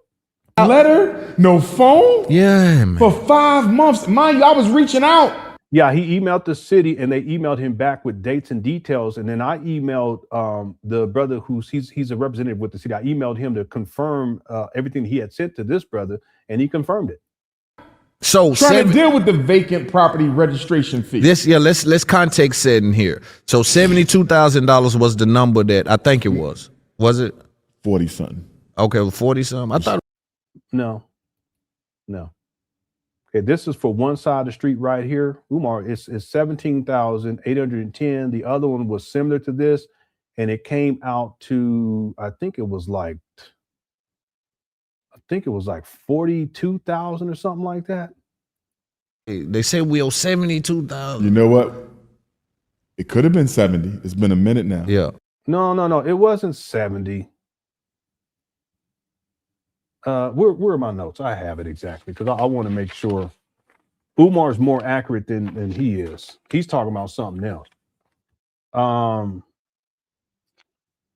The past due bills, it came out to $38,388.22. Okay. Again, I want to be factual. Could have been 40 for the vacant fee property registration fees past date, plus the current utilities. No, because he said that there was a water bill for 30,000 as well. Well, he all over the place. Anyway, you guys, yeah, that's what I'm talking. There was a water bill that Umar said was 30,000, around $30,000. It's all wasted money too, by the way. It's a money pit. Let me see, because I have it in my email. Let's see. It should come up right here.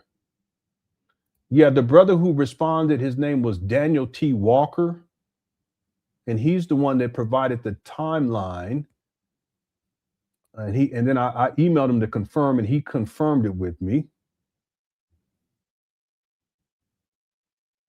Let's see here.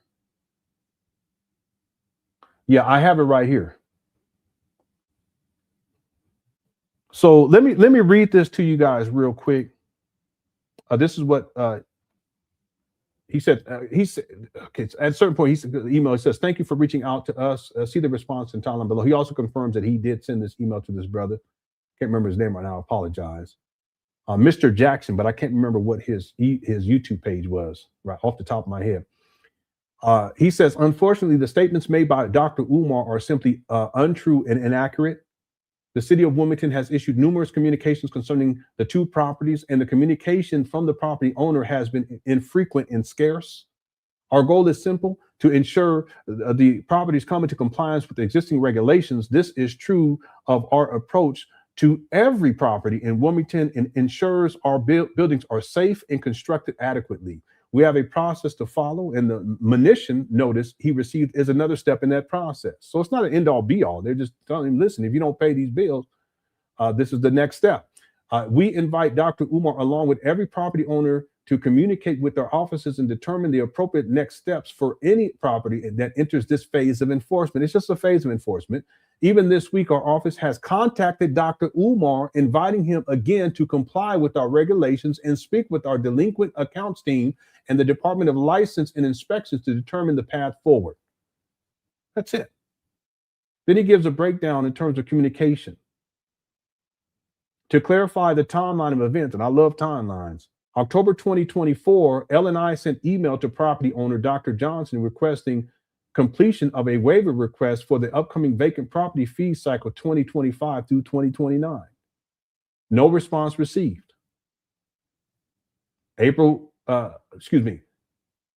January 1st of 2025, deadline to request a waiver for the 2024 request registration cycle passed with no waiver implication received.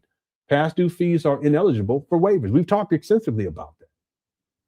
April 2025, property owner submitted a 501c3 documentation and photos, but did not submit a formal waiver application or demonstrate active permitted renovations as required under 4-2B. The owner requested retroactive application of nonprofit waiver for prior year's fees, which is not permitted by code. I talked about that extensively. April through August of 2025, multiple follow-ups attempts from finance department regarding outstanding fees. No waivers application submitted for the current cycle. August 5th of 2025, due to continued non-payment and non-compliance, an auction notices was issued in accordance with City Code 34-38B, which allows for service by posting when other delivery methods are not completed. Notices were posted at each property's primary entrance by sheriff's office. And that's what we have right here. I broke this story last year. So Umar, he lies all the time. He said they without notice. No, this is a city official named Mr. Walker. It's a brother. Let's continue. You got to remember the water bills be crazy. Yeah, we're gonna go for 8 more minutes, y'all. Crazy, and we're not even using no water. Like even in here, the gas and shit is high. But tell even when me, you're not using yeah, it. not. Yeah, well, that's the problem, and that's part of the issue of doing business or attempting to do business without running a business. That's why you got knocked out, because you tried to jump in the ring with this FDMG and you thought you was big and bad, but right away you was floundering. Remember we talked about that earlier? Making it plain. That's what went down. So you get water turned on and you're goofy. You don't realize that you're gonna have to pay bills even though you ain't using the water. Or at least you ain't using the water that much. You still gonna have to pay bills on that. Then you also have storm water bills too that's associated separate, that's associated with ownership. See, but you're goofy. What you should have done is day one, you should have had renovations started so that the burn rate, you're burning through cash every single day just by owning these trap bandos. But you're goofy and you don't understand business. You don't understand home ownership or real estate. You don't understand commercial ownership or how commercial buildings operate. You don't know nothing about what you're talking about. And that's why you're where you're at today, Umar. But he gonna blame other people. Watch. Again, thank you, Heartbreaker from the Bronx. Wow, he didn't even center. Yeah, I got this one earlier too. Thank you so much. I got this one too. Thank you so much, Vertica. FDG family, my dig's gone. What are you talking?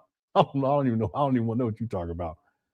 Yeah, the channel is Basic Black Podcast. Thank you, and shout out to this brother right here. He has the actual the breakdown. I have it too because the brother Walker from the city, he emailed it to me. But if you guys want to go and see that original video, you can go to Basic Black Podcast, and inside the description of one of those videos, he posts all that information that I read. I just confirmed it because I want to make sure. Right? Thanks, Estevares. SH Play says thanks. Oh, you're so welcome. So much. Thank you for rocking with me, being a member, and all of your support. I appreciate it. You are so all y'all welcome. Okay, I wouldn't be here if y'all wasn't here. Real talk. Okay, thank you, brother SH Play. And then Big Dave says a homeless man is not going to forget paying $40,000. I know, but it goes to show you, Umar, he can spend real quick, and we got to be done. We got 5 more minutes, real quick. It goes to show you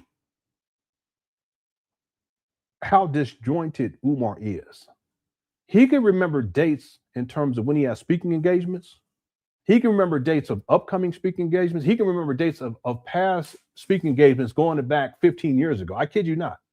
He has that ability. He can say, yeah, I was speaking in Texas. This is 100% real, man. I was speaking in Houston, Texas on April 17th of 2007. I mean, okay, not to, let's say 2012. He'll say that, and you can go back and look, and yeah, he was speaking there. How you remember that? But that's how his mind works. But when it comes to bills, which is still numbers, he can't remember nothing. That's crazy. He can't remember nothing when it comes to the bills. He don't pay the bills. So it's not focused in his mind. That's not what he's worried about, because paying bills is the last thing that Umar Johnson does. That's why he got evicted in 2019. See? That's why he gets the munition that pops off. That's why he owed over you donors. You end up paying $172,931.86 in back due taxes, because Umar is not paying bills. And furthermore, he's not focused on handling the business, which means that he should have had his nonprofit status in order prior to acquiring these trap banners February of 2019. But he can remember dates. Because see, the dates, that builds his ego, makes him feel important. But this stuff right here, no, he ain't worried about none of that. See? All right, thanks, Big Dave. Legalist says, if I take you at your word, is conditional framing. Yeah, it's 72K, right? Was a test, and Umar sounded unsure of his own numbers. You feel me? You feel me? Yeah. Umar doesn't know, because he doesn't keep track of that. But you would think that he would. He should, right? See, if I asked Umar, if I asked Umar, how much money as a bare minimum, based upon what you stated in your IRS filings, have you collected? How much money in donations? He wouldn't be able to tell me. I can tell him. If I asked Umar, how much was the FDMG past due bills associated with this munition? He can't tell me, which was evident in this video. But I can tell him it was $38,388.22. If I said, well, Umar, how much exactly was the water bill that you were talking about? Because he said 30,000. How do you give a round figure like that? What's the actual figure? Because it wasn't 30,000. He can't tell us. The HVAC unit, he said it was 50,000. Umar, it cost exactly 50,000. No, how much did it exactly cost? He won't be able to tell people, because that's not what he's not focused on business. If I asked him about his federal tax lien from back in the day of $41,640, if I asked him how much was that federal tax lien, he wouldn't be able to tell me either, because he's not focused on paying bills or handling business. He's focused on getting money and crushing cookies. Anyway, thank you, Legalish. And then Jam says Umar's bold-faced lying is concerning, to be honest. Yeah, it is. But he does it so easily, and I don't even think it registers in his mind. I think he just thinks like that. Most of what Umar Johnson says when he's talking about FDMG is a lie. And he's been doing this for such a long time. I don't even think it registers. He just goes right into lie mode. It's a skill set. It's devious. It's diabolical, but it's a skill set. There's not many people who can do that. Thanks, Jam Jack. Okay, let's wrap this up, everyone. Let's see. I want to get to where he finishes talking about this, and then we'll have to do part 3 tomorrow. I don't mind. Okay, I'll plan on live streaming anyway. And we'll get right into it tomorrow and finish up this video. Okay, let's go. At all. But utilities is a big scam. Yeah. It's a big scam. But, yeah, because it's a collective type of thing. What's a big scam? What is he talking about? You got to remember the water bills be crazy, and we're not even using no water. Like even in here, the gas and shit is high. But tell even me, when you're not using it. Yeah, not at all. But utilities is a big scam. No, utilities is not a big scam. It's business. What are you talking about? Is this guy grown up or what?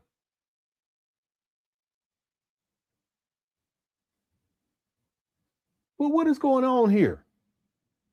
In the wintertime, listen, my utility for the gas, it'd be like $280, $300. I'm not complaining about it. I'm just like, it's just, you got to handle it. It's cold, you know, but that don't mean that it's a scam. It's like, you know, when you get that electric bill, it's a scam. No, it's not. You use a certain amount of, they have a term for it, a certain amount of bits, things, or whatever, and then they calculate it based upon how much each one costs, cajoules or something. I don't remember what it's called. Then they calculate it, and then they send you the bill for what that is. It's not a scam. When you pay your phone bill, it's not your cell phone. That's not no scam. You go into contract and just an agreement. Same thing with internet service, Umar. If you don't know by now, 51 years old. yeah, kilowatts. All right? Y'all see the kilowatts on my, you like, what the got all these kids. They be leaving lights on. You know, they don't care. These kids don't care. You know, kids, they don't think about that. It's like, yeah, I left that light on for a week. I just said, son, why is your heater on? he said, I didn't even realize it. I said, well, it's 80 degrees outside. You can just open your window.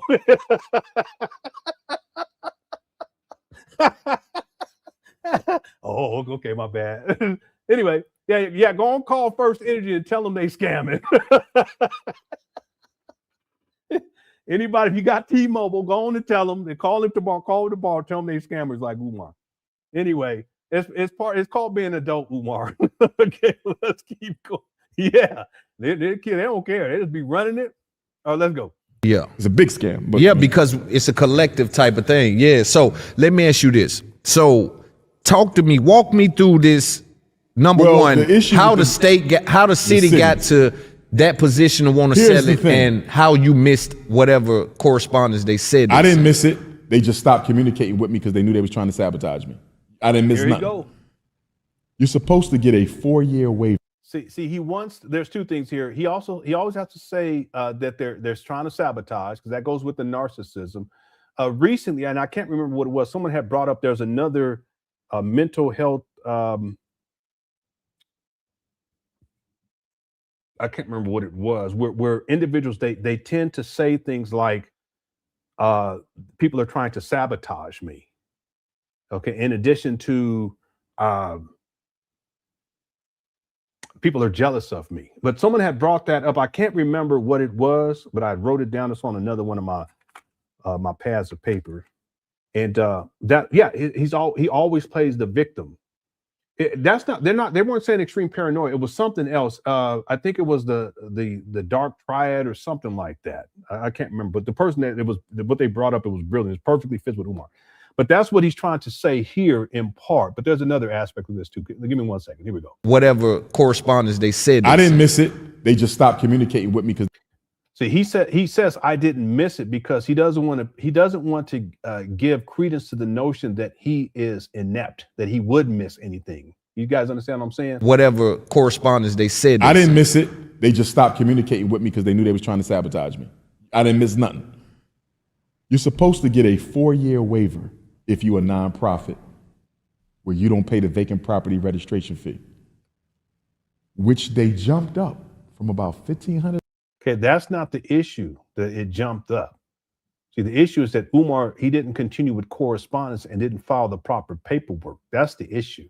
And once that deadline passed, you can't go retroactive. He's not going to tell people that. A year to like 7. So what? Trying to destroy us through bleeding our account, right? What are you talking about, Umar? This guy, he's something else. Even him tapping on this. Look at this guy. Look at him. Look at this. Yeah, no accountability whatsoever. None. Trying to destroy us through bleeding our account, right?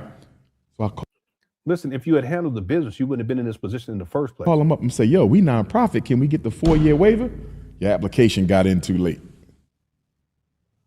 You feel me? Okay, and the big loon's like, you on some bullshit. So this was before the letters, right? We got the letter. I'm saying, how do we even get to the point? We got to this because when I got the vacant property registration fee waiver, I asked them, can y'all retroactively apply the waiver to us because I remember I was late. Okay, and that's all it is. You don't handle business. Yeah, that's it right there. Deny, attack, and reverse victim and offender. DARVO. Yep, that's it right there. Let me remember. Thank you, Black Anonymous. Shout out to Black Anonymous too. One of the only people who was around from the beginning who didn't turn on me and disparage me and stuff. So I have a lot of respect for you, a whole lot. And I mean that. Darvo. Yeah, this was huge because I can't remember who brought this up. And shout out to them. If I could remember their name, I would give them credit. But this right here was eye-opening. It's called DARVO. At some point, we'll come back to this. I got it right here. Yeah, thanks, Black Anonymous. Can y'all just do me this solid this one time? Because that's a lot of money to be paying when we living off the people's money. Listen, it's business. There's no solids. It's not a hookup. It's not Pookie and Ray Ray. Cut it out, Umar. You always want to get a hookup. You don't pay your bills. You don't put the paper. You don't handle a bill. You don't go, oh, but you know what? I missed my mortgage payment for about 6 months. Can you just do me a solid on this? No, it don't work like that. What are you, 51 or 5? I don't. When we should have the waiver. Yes. And I was told they would get back to me. And I spoke to the person 3 times on the phone. Yeah, he said, do me a solid. What are you talking about? What's up, Amira? 50-year-old man asking for hookup. Yeah. You know what I'm saying? It's just wild. But that's Umar. I'm so happy. There's so many people in here I ain't seen in a while. Good to see y'all. Amira's in the building. Hope you're doing all right. Do me a solid. Yeah, I know. That's like, you don't pay your tax. You know, IRS, if you could do me a solid on these tax bills for the last 3 years, 4 years, and 2 months. And she kept saying, I'm going to get back to you. And I emailed her 3 times. And she never responded. And the next thing you know, they trying to sell the school without listen to Umar's tone. Without any notice. This guy be lying his ass off. Damn. I think the proof is in, you feel me? No. There is no proof. You didn't provide any proof for anything. What are you talking about? The proof is in the pudding. Cut it out.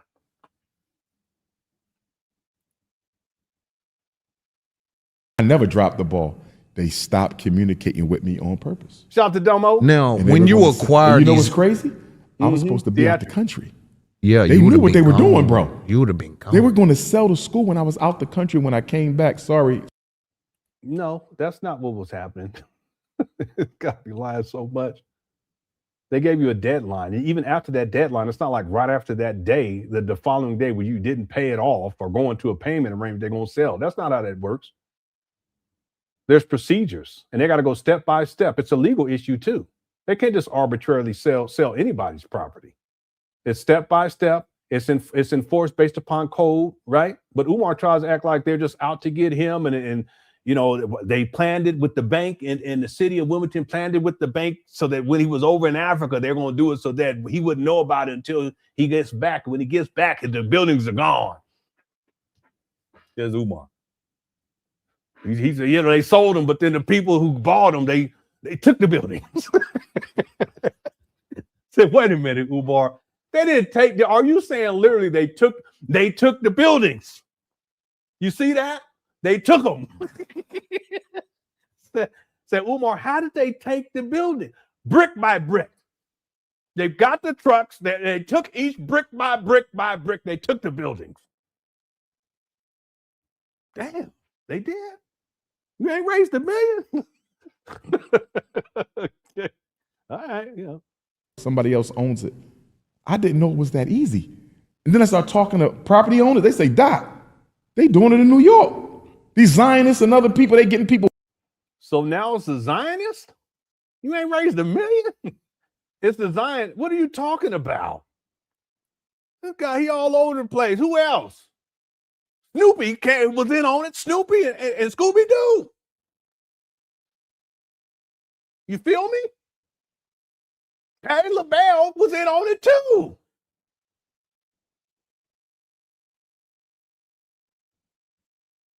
Umar, it has to stop. You have to stop at some point.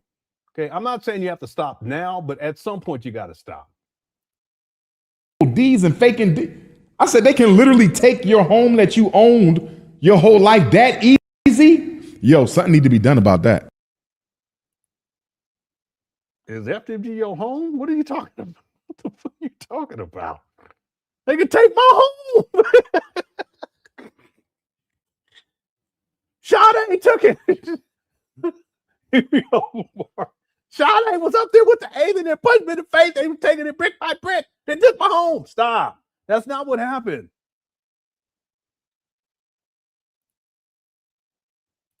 Wow. You should have to be able to appear in person. You feel me? Yeah. Bro, that was crazy. Now this is heavy. Now, no notice stuck it on the door. What I'm trying to understand. No, there was a notice stuck it on the door. You 6-degree having clown. What are you talking about? No notice stuck it on the ground. Yeah. Just like he was fixing a tire or whatever. Here's the notice that was stuck it on the ground. I mean, how many degrees does this guy have? You know, I'm starting to think that the more degrees you get, the stupider you get. That's what I'm thinking. That's what I'm thinking. I mean, get 1, 2, 3, okay, maybe 4, but don't go for Umar said he got 6. Okay. Okay, we're gonna go with Umar, even though it's at most 5 with the double major. But I'm starting to think that the more degrees you get, the dumber you get after you get 3 or 4 of them. Fixing a tire. Is you should have to be able to appear in person. You feel me? Yeah. Bro, that was crazy. Now this is heavy. Now, no notice stuck it on the door. What Can somebody listen? Anybody in the chat room, Cookie Crush chat, we almost done. Can anybody up in here tonight? Just tonight. I'm not talking about yesterday. I'm not talking about tomorrow. I'm not talking about next week. I'm not talking about next month. Can anyone in the chat room today tell me what stucking means? I'm thinking it has something to do with fixing the flat tire. What he said, fixing the flat tire, something like that. Fisking the flat tire. Listen, we're not getting up off of here until someone tell me what stucking mean or whatever he said.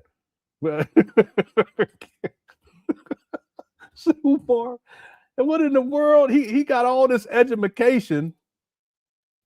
That was crazy. Now this is heavy. Now, no notice stuck it on the door. He said stucking, fixing water ices, water ices, stucking, fixing,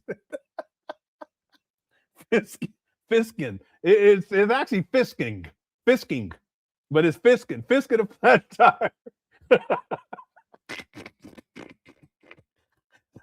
It was stuck in the middle.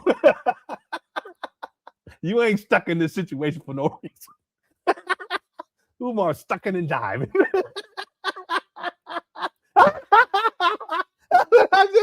Yeah. I'll give it to you. Wade Googin said it. Wade Googin said it before I did, but I said I didn't see it. But stuck it and jiving.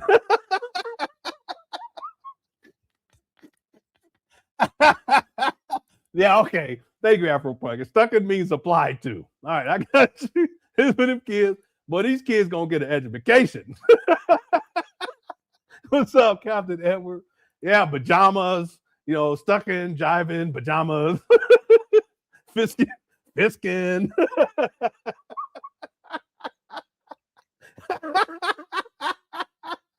Oh man, let me get out the chat room because we gotta be done. Umar stuck in the mama closet.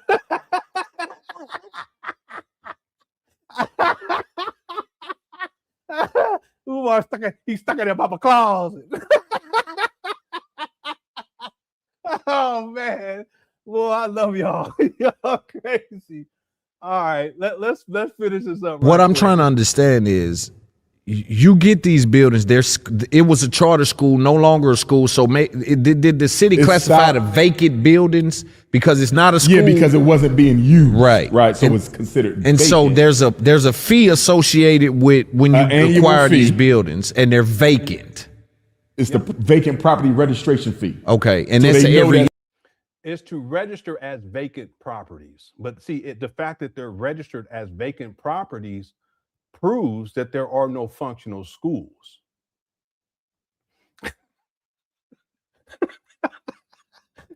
Asking. All right, let me get up out of here. I ain't looking in there till we get up. We done. somebody is still attached to it and working on it. Whatever. Okay. Now, mind you, all of our repairs have been done for 2-3 years now.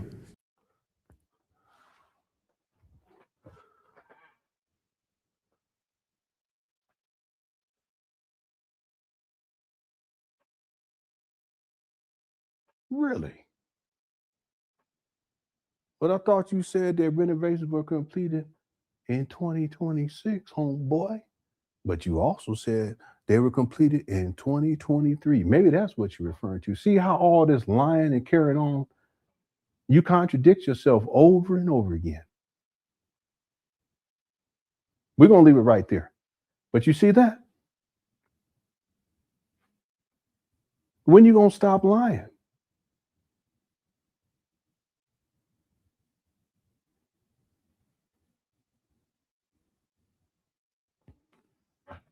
We're going to leave it right there. We'll be back tomorrow. We're going to pick up, and I won't even do an introduction. I try not to do one today, too. But we're going to pick right back up and finish this up tomorrow. And then more than likely, we'll have to get together on Thursday to do the Father David interview. Yeah, now it's 2 or 3 years. Whatever. Did he say? I thought he said 3 years. Did he say 2 years ago? Let me listen to one more time. This guy, he's starting to make me think. And So that's they know every that year. somebody is still attached to it and working on it. Whatever. Okay. Now, mind you, all of our repairs have been done for 2-3 years now. 2 or 3. He said 2 or 3 years. This guy, he's something else. And he just keep going. He's a trip. Oh, let me do these last super chats real quick. Thank you guys, everyone. A good question chat. We need 20. Let me refresh this. I want to see where we at with the likes.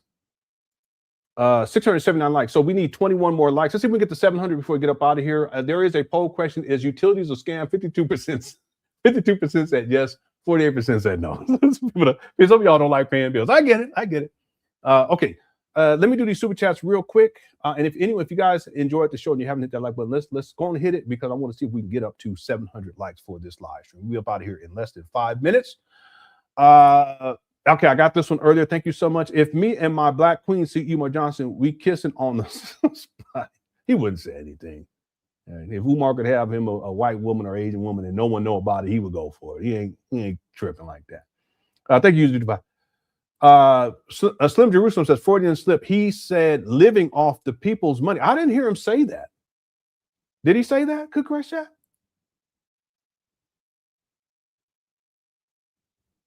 I did not hear Umar say that. Let's see, you posted this about 9 minutes ago. Did anyone else hear that? Oh, Allison said he did. Take it back. I did not hear him say that. Okay, you guys are going to have to tell me where. Let's see. I'm going to go back.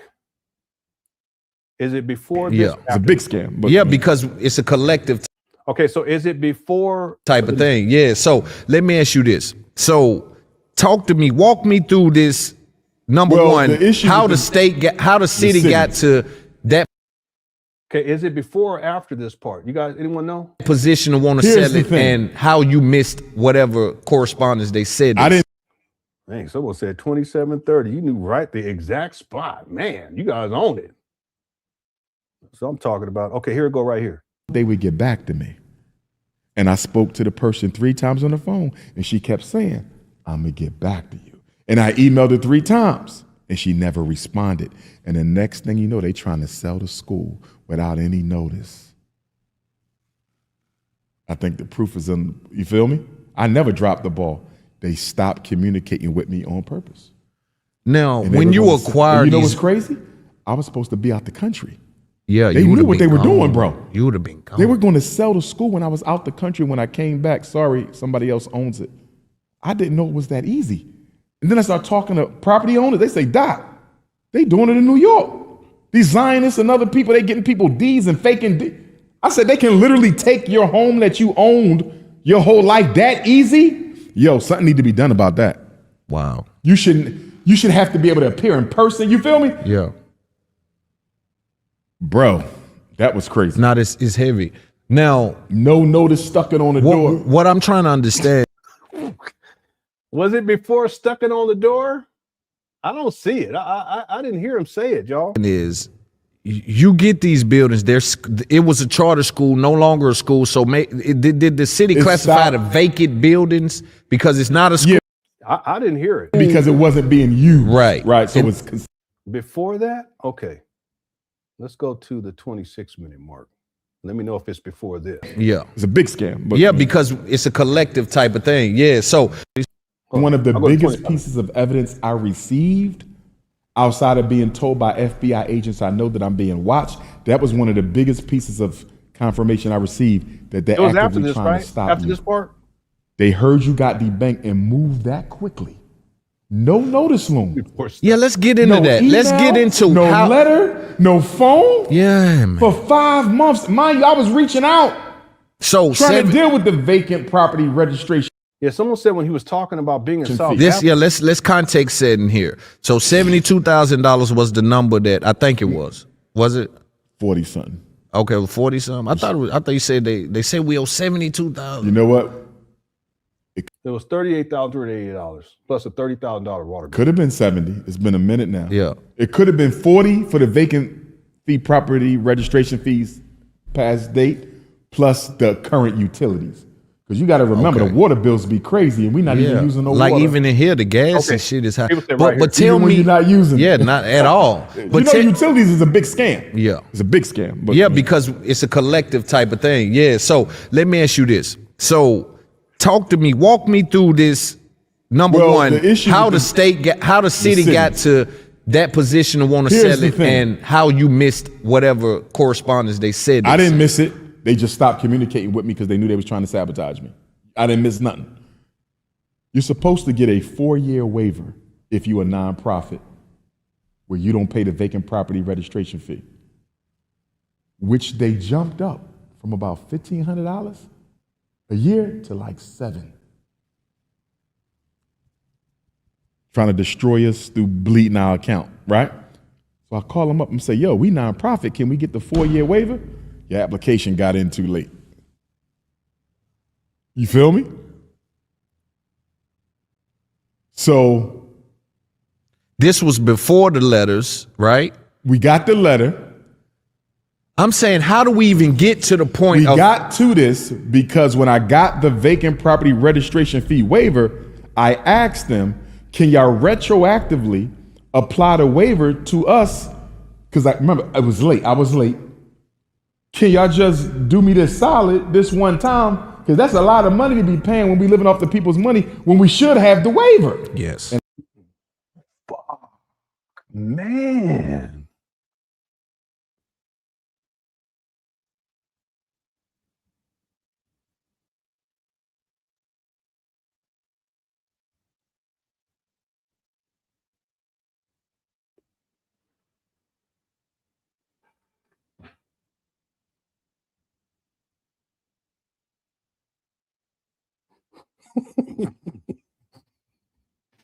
Y'all the best.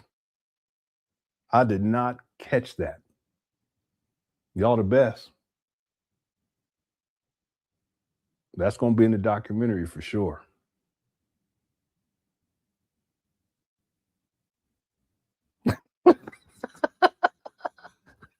I was about to get up, but I said, we got to get done. I told myself, next time I get up, because when you get my age, you ain't trying to get up that often. I said, when I get up, it's going to be to get up. Get off this. Wow, this guy, he told the truth on accidents. It's a Freudian slip. Because I remember I was late. Can y'all just do me this solid this one time? Because that's a lot of money to be paying when we living off the people's money when we. Wow, man.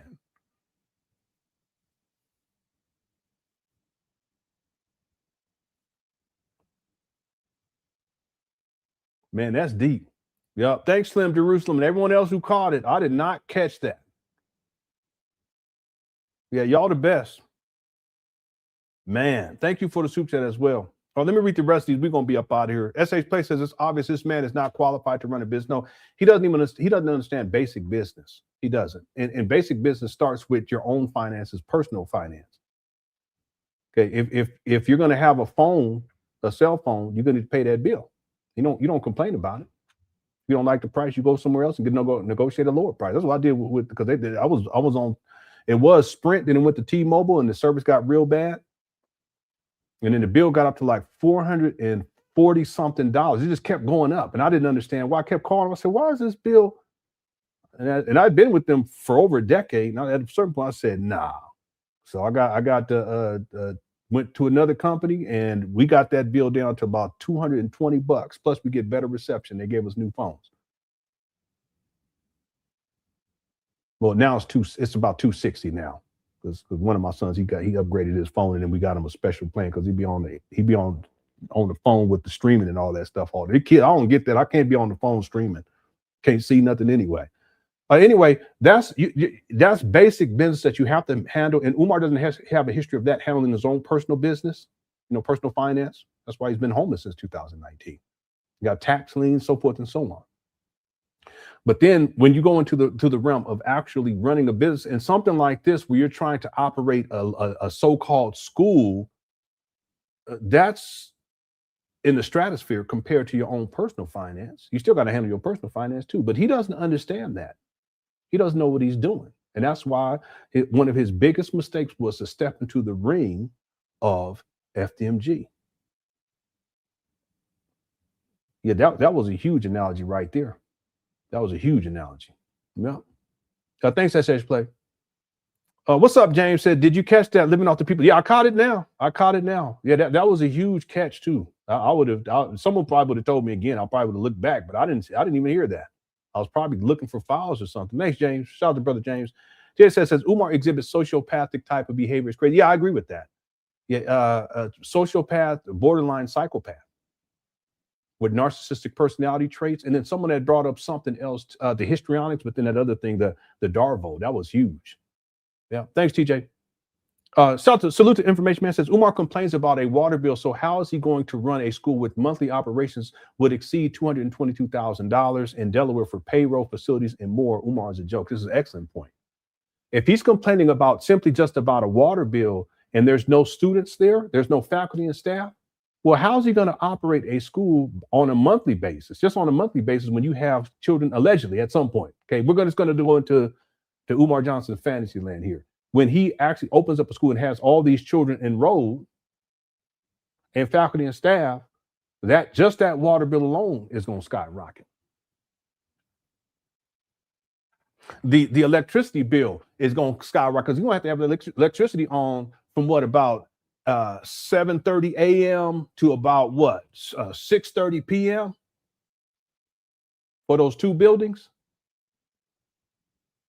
Water bill going to skyrocket, electric bill going to skyrocket. When it gets cold, if you ever get the HVACs running, then you're going to have to run those HVACs too throughout the day. Those are commercial. When he goes into contract, if he ever gets IT infrastructure, when he goes into the contract with the ISP for bandwidth, massive bill monthly.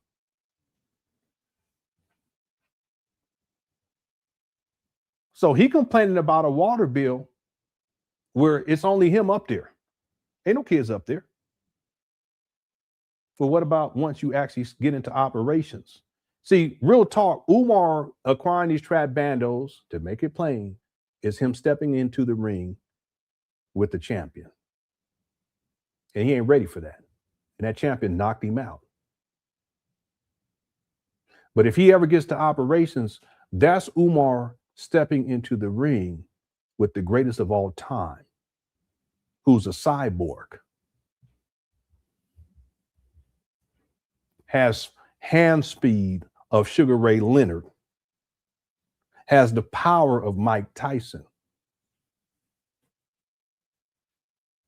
and has the intelligence of Jesus. I'm sorry. I shouldn't do that. Yeah. Anyway, the point is, I apologize. The point is that he complained about this little old water bill. And he gets to operations and step into that ring.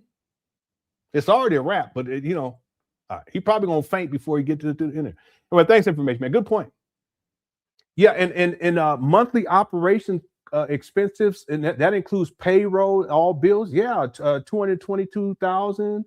I haven't really estimated how much that will be. What we could do is look at the Moyer Academy's budget from over a decade ago. We can look at that budget and then cut that in half because he's only dealing with one side of the street. And then we would, whatever that figure would be, we would adjust for inflation. And that would give us an accurate figure, a more accurate figure in terms of yearly expenses. And then we would divide that by 12 to see what the monthly expenses would be. I would think that it's in, $200,000, $300,000 a month. Okay, which is more money than Umar Johnson raises in a year, according to him, his IRS filings. All right. Thank you for information, man. TJ says we not fisking. Yeah. Fisking and stucking. That was crazy. Okay, let me do these last three and then we go get up out. Thank you, TJ. UG5 says they call him 007. 0 schools open, 0 boys saved, 7 new bumping. All right. Thank you, UG5. Library Blockchain says, I love that name, says FMG about to graduate a class that thinks paying bills and raising your kids is a pyramid scheme. Well said. I mean, the mentality of someone who's 51 years old, who doesn't even take care of his own children, doesn't have his own personal life in order, including his personal finance. And that's okay because it happens to all of us, but we should be working towards getting things turned around, right? We have extensive amounts of debt. We want to start paying that debt down. Right? We have to make sure that we're on budget, right? If we need to increase income, we need to do that, right? If we need to reduce liability, we need to do that too.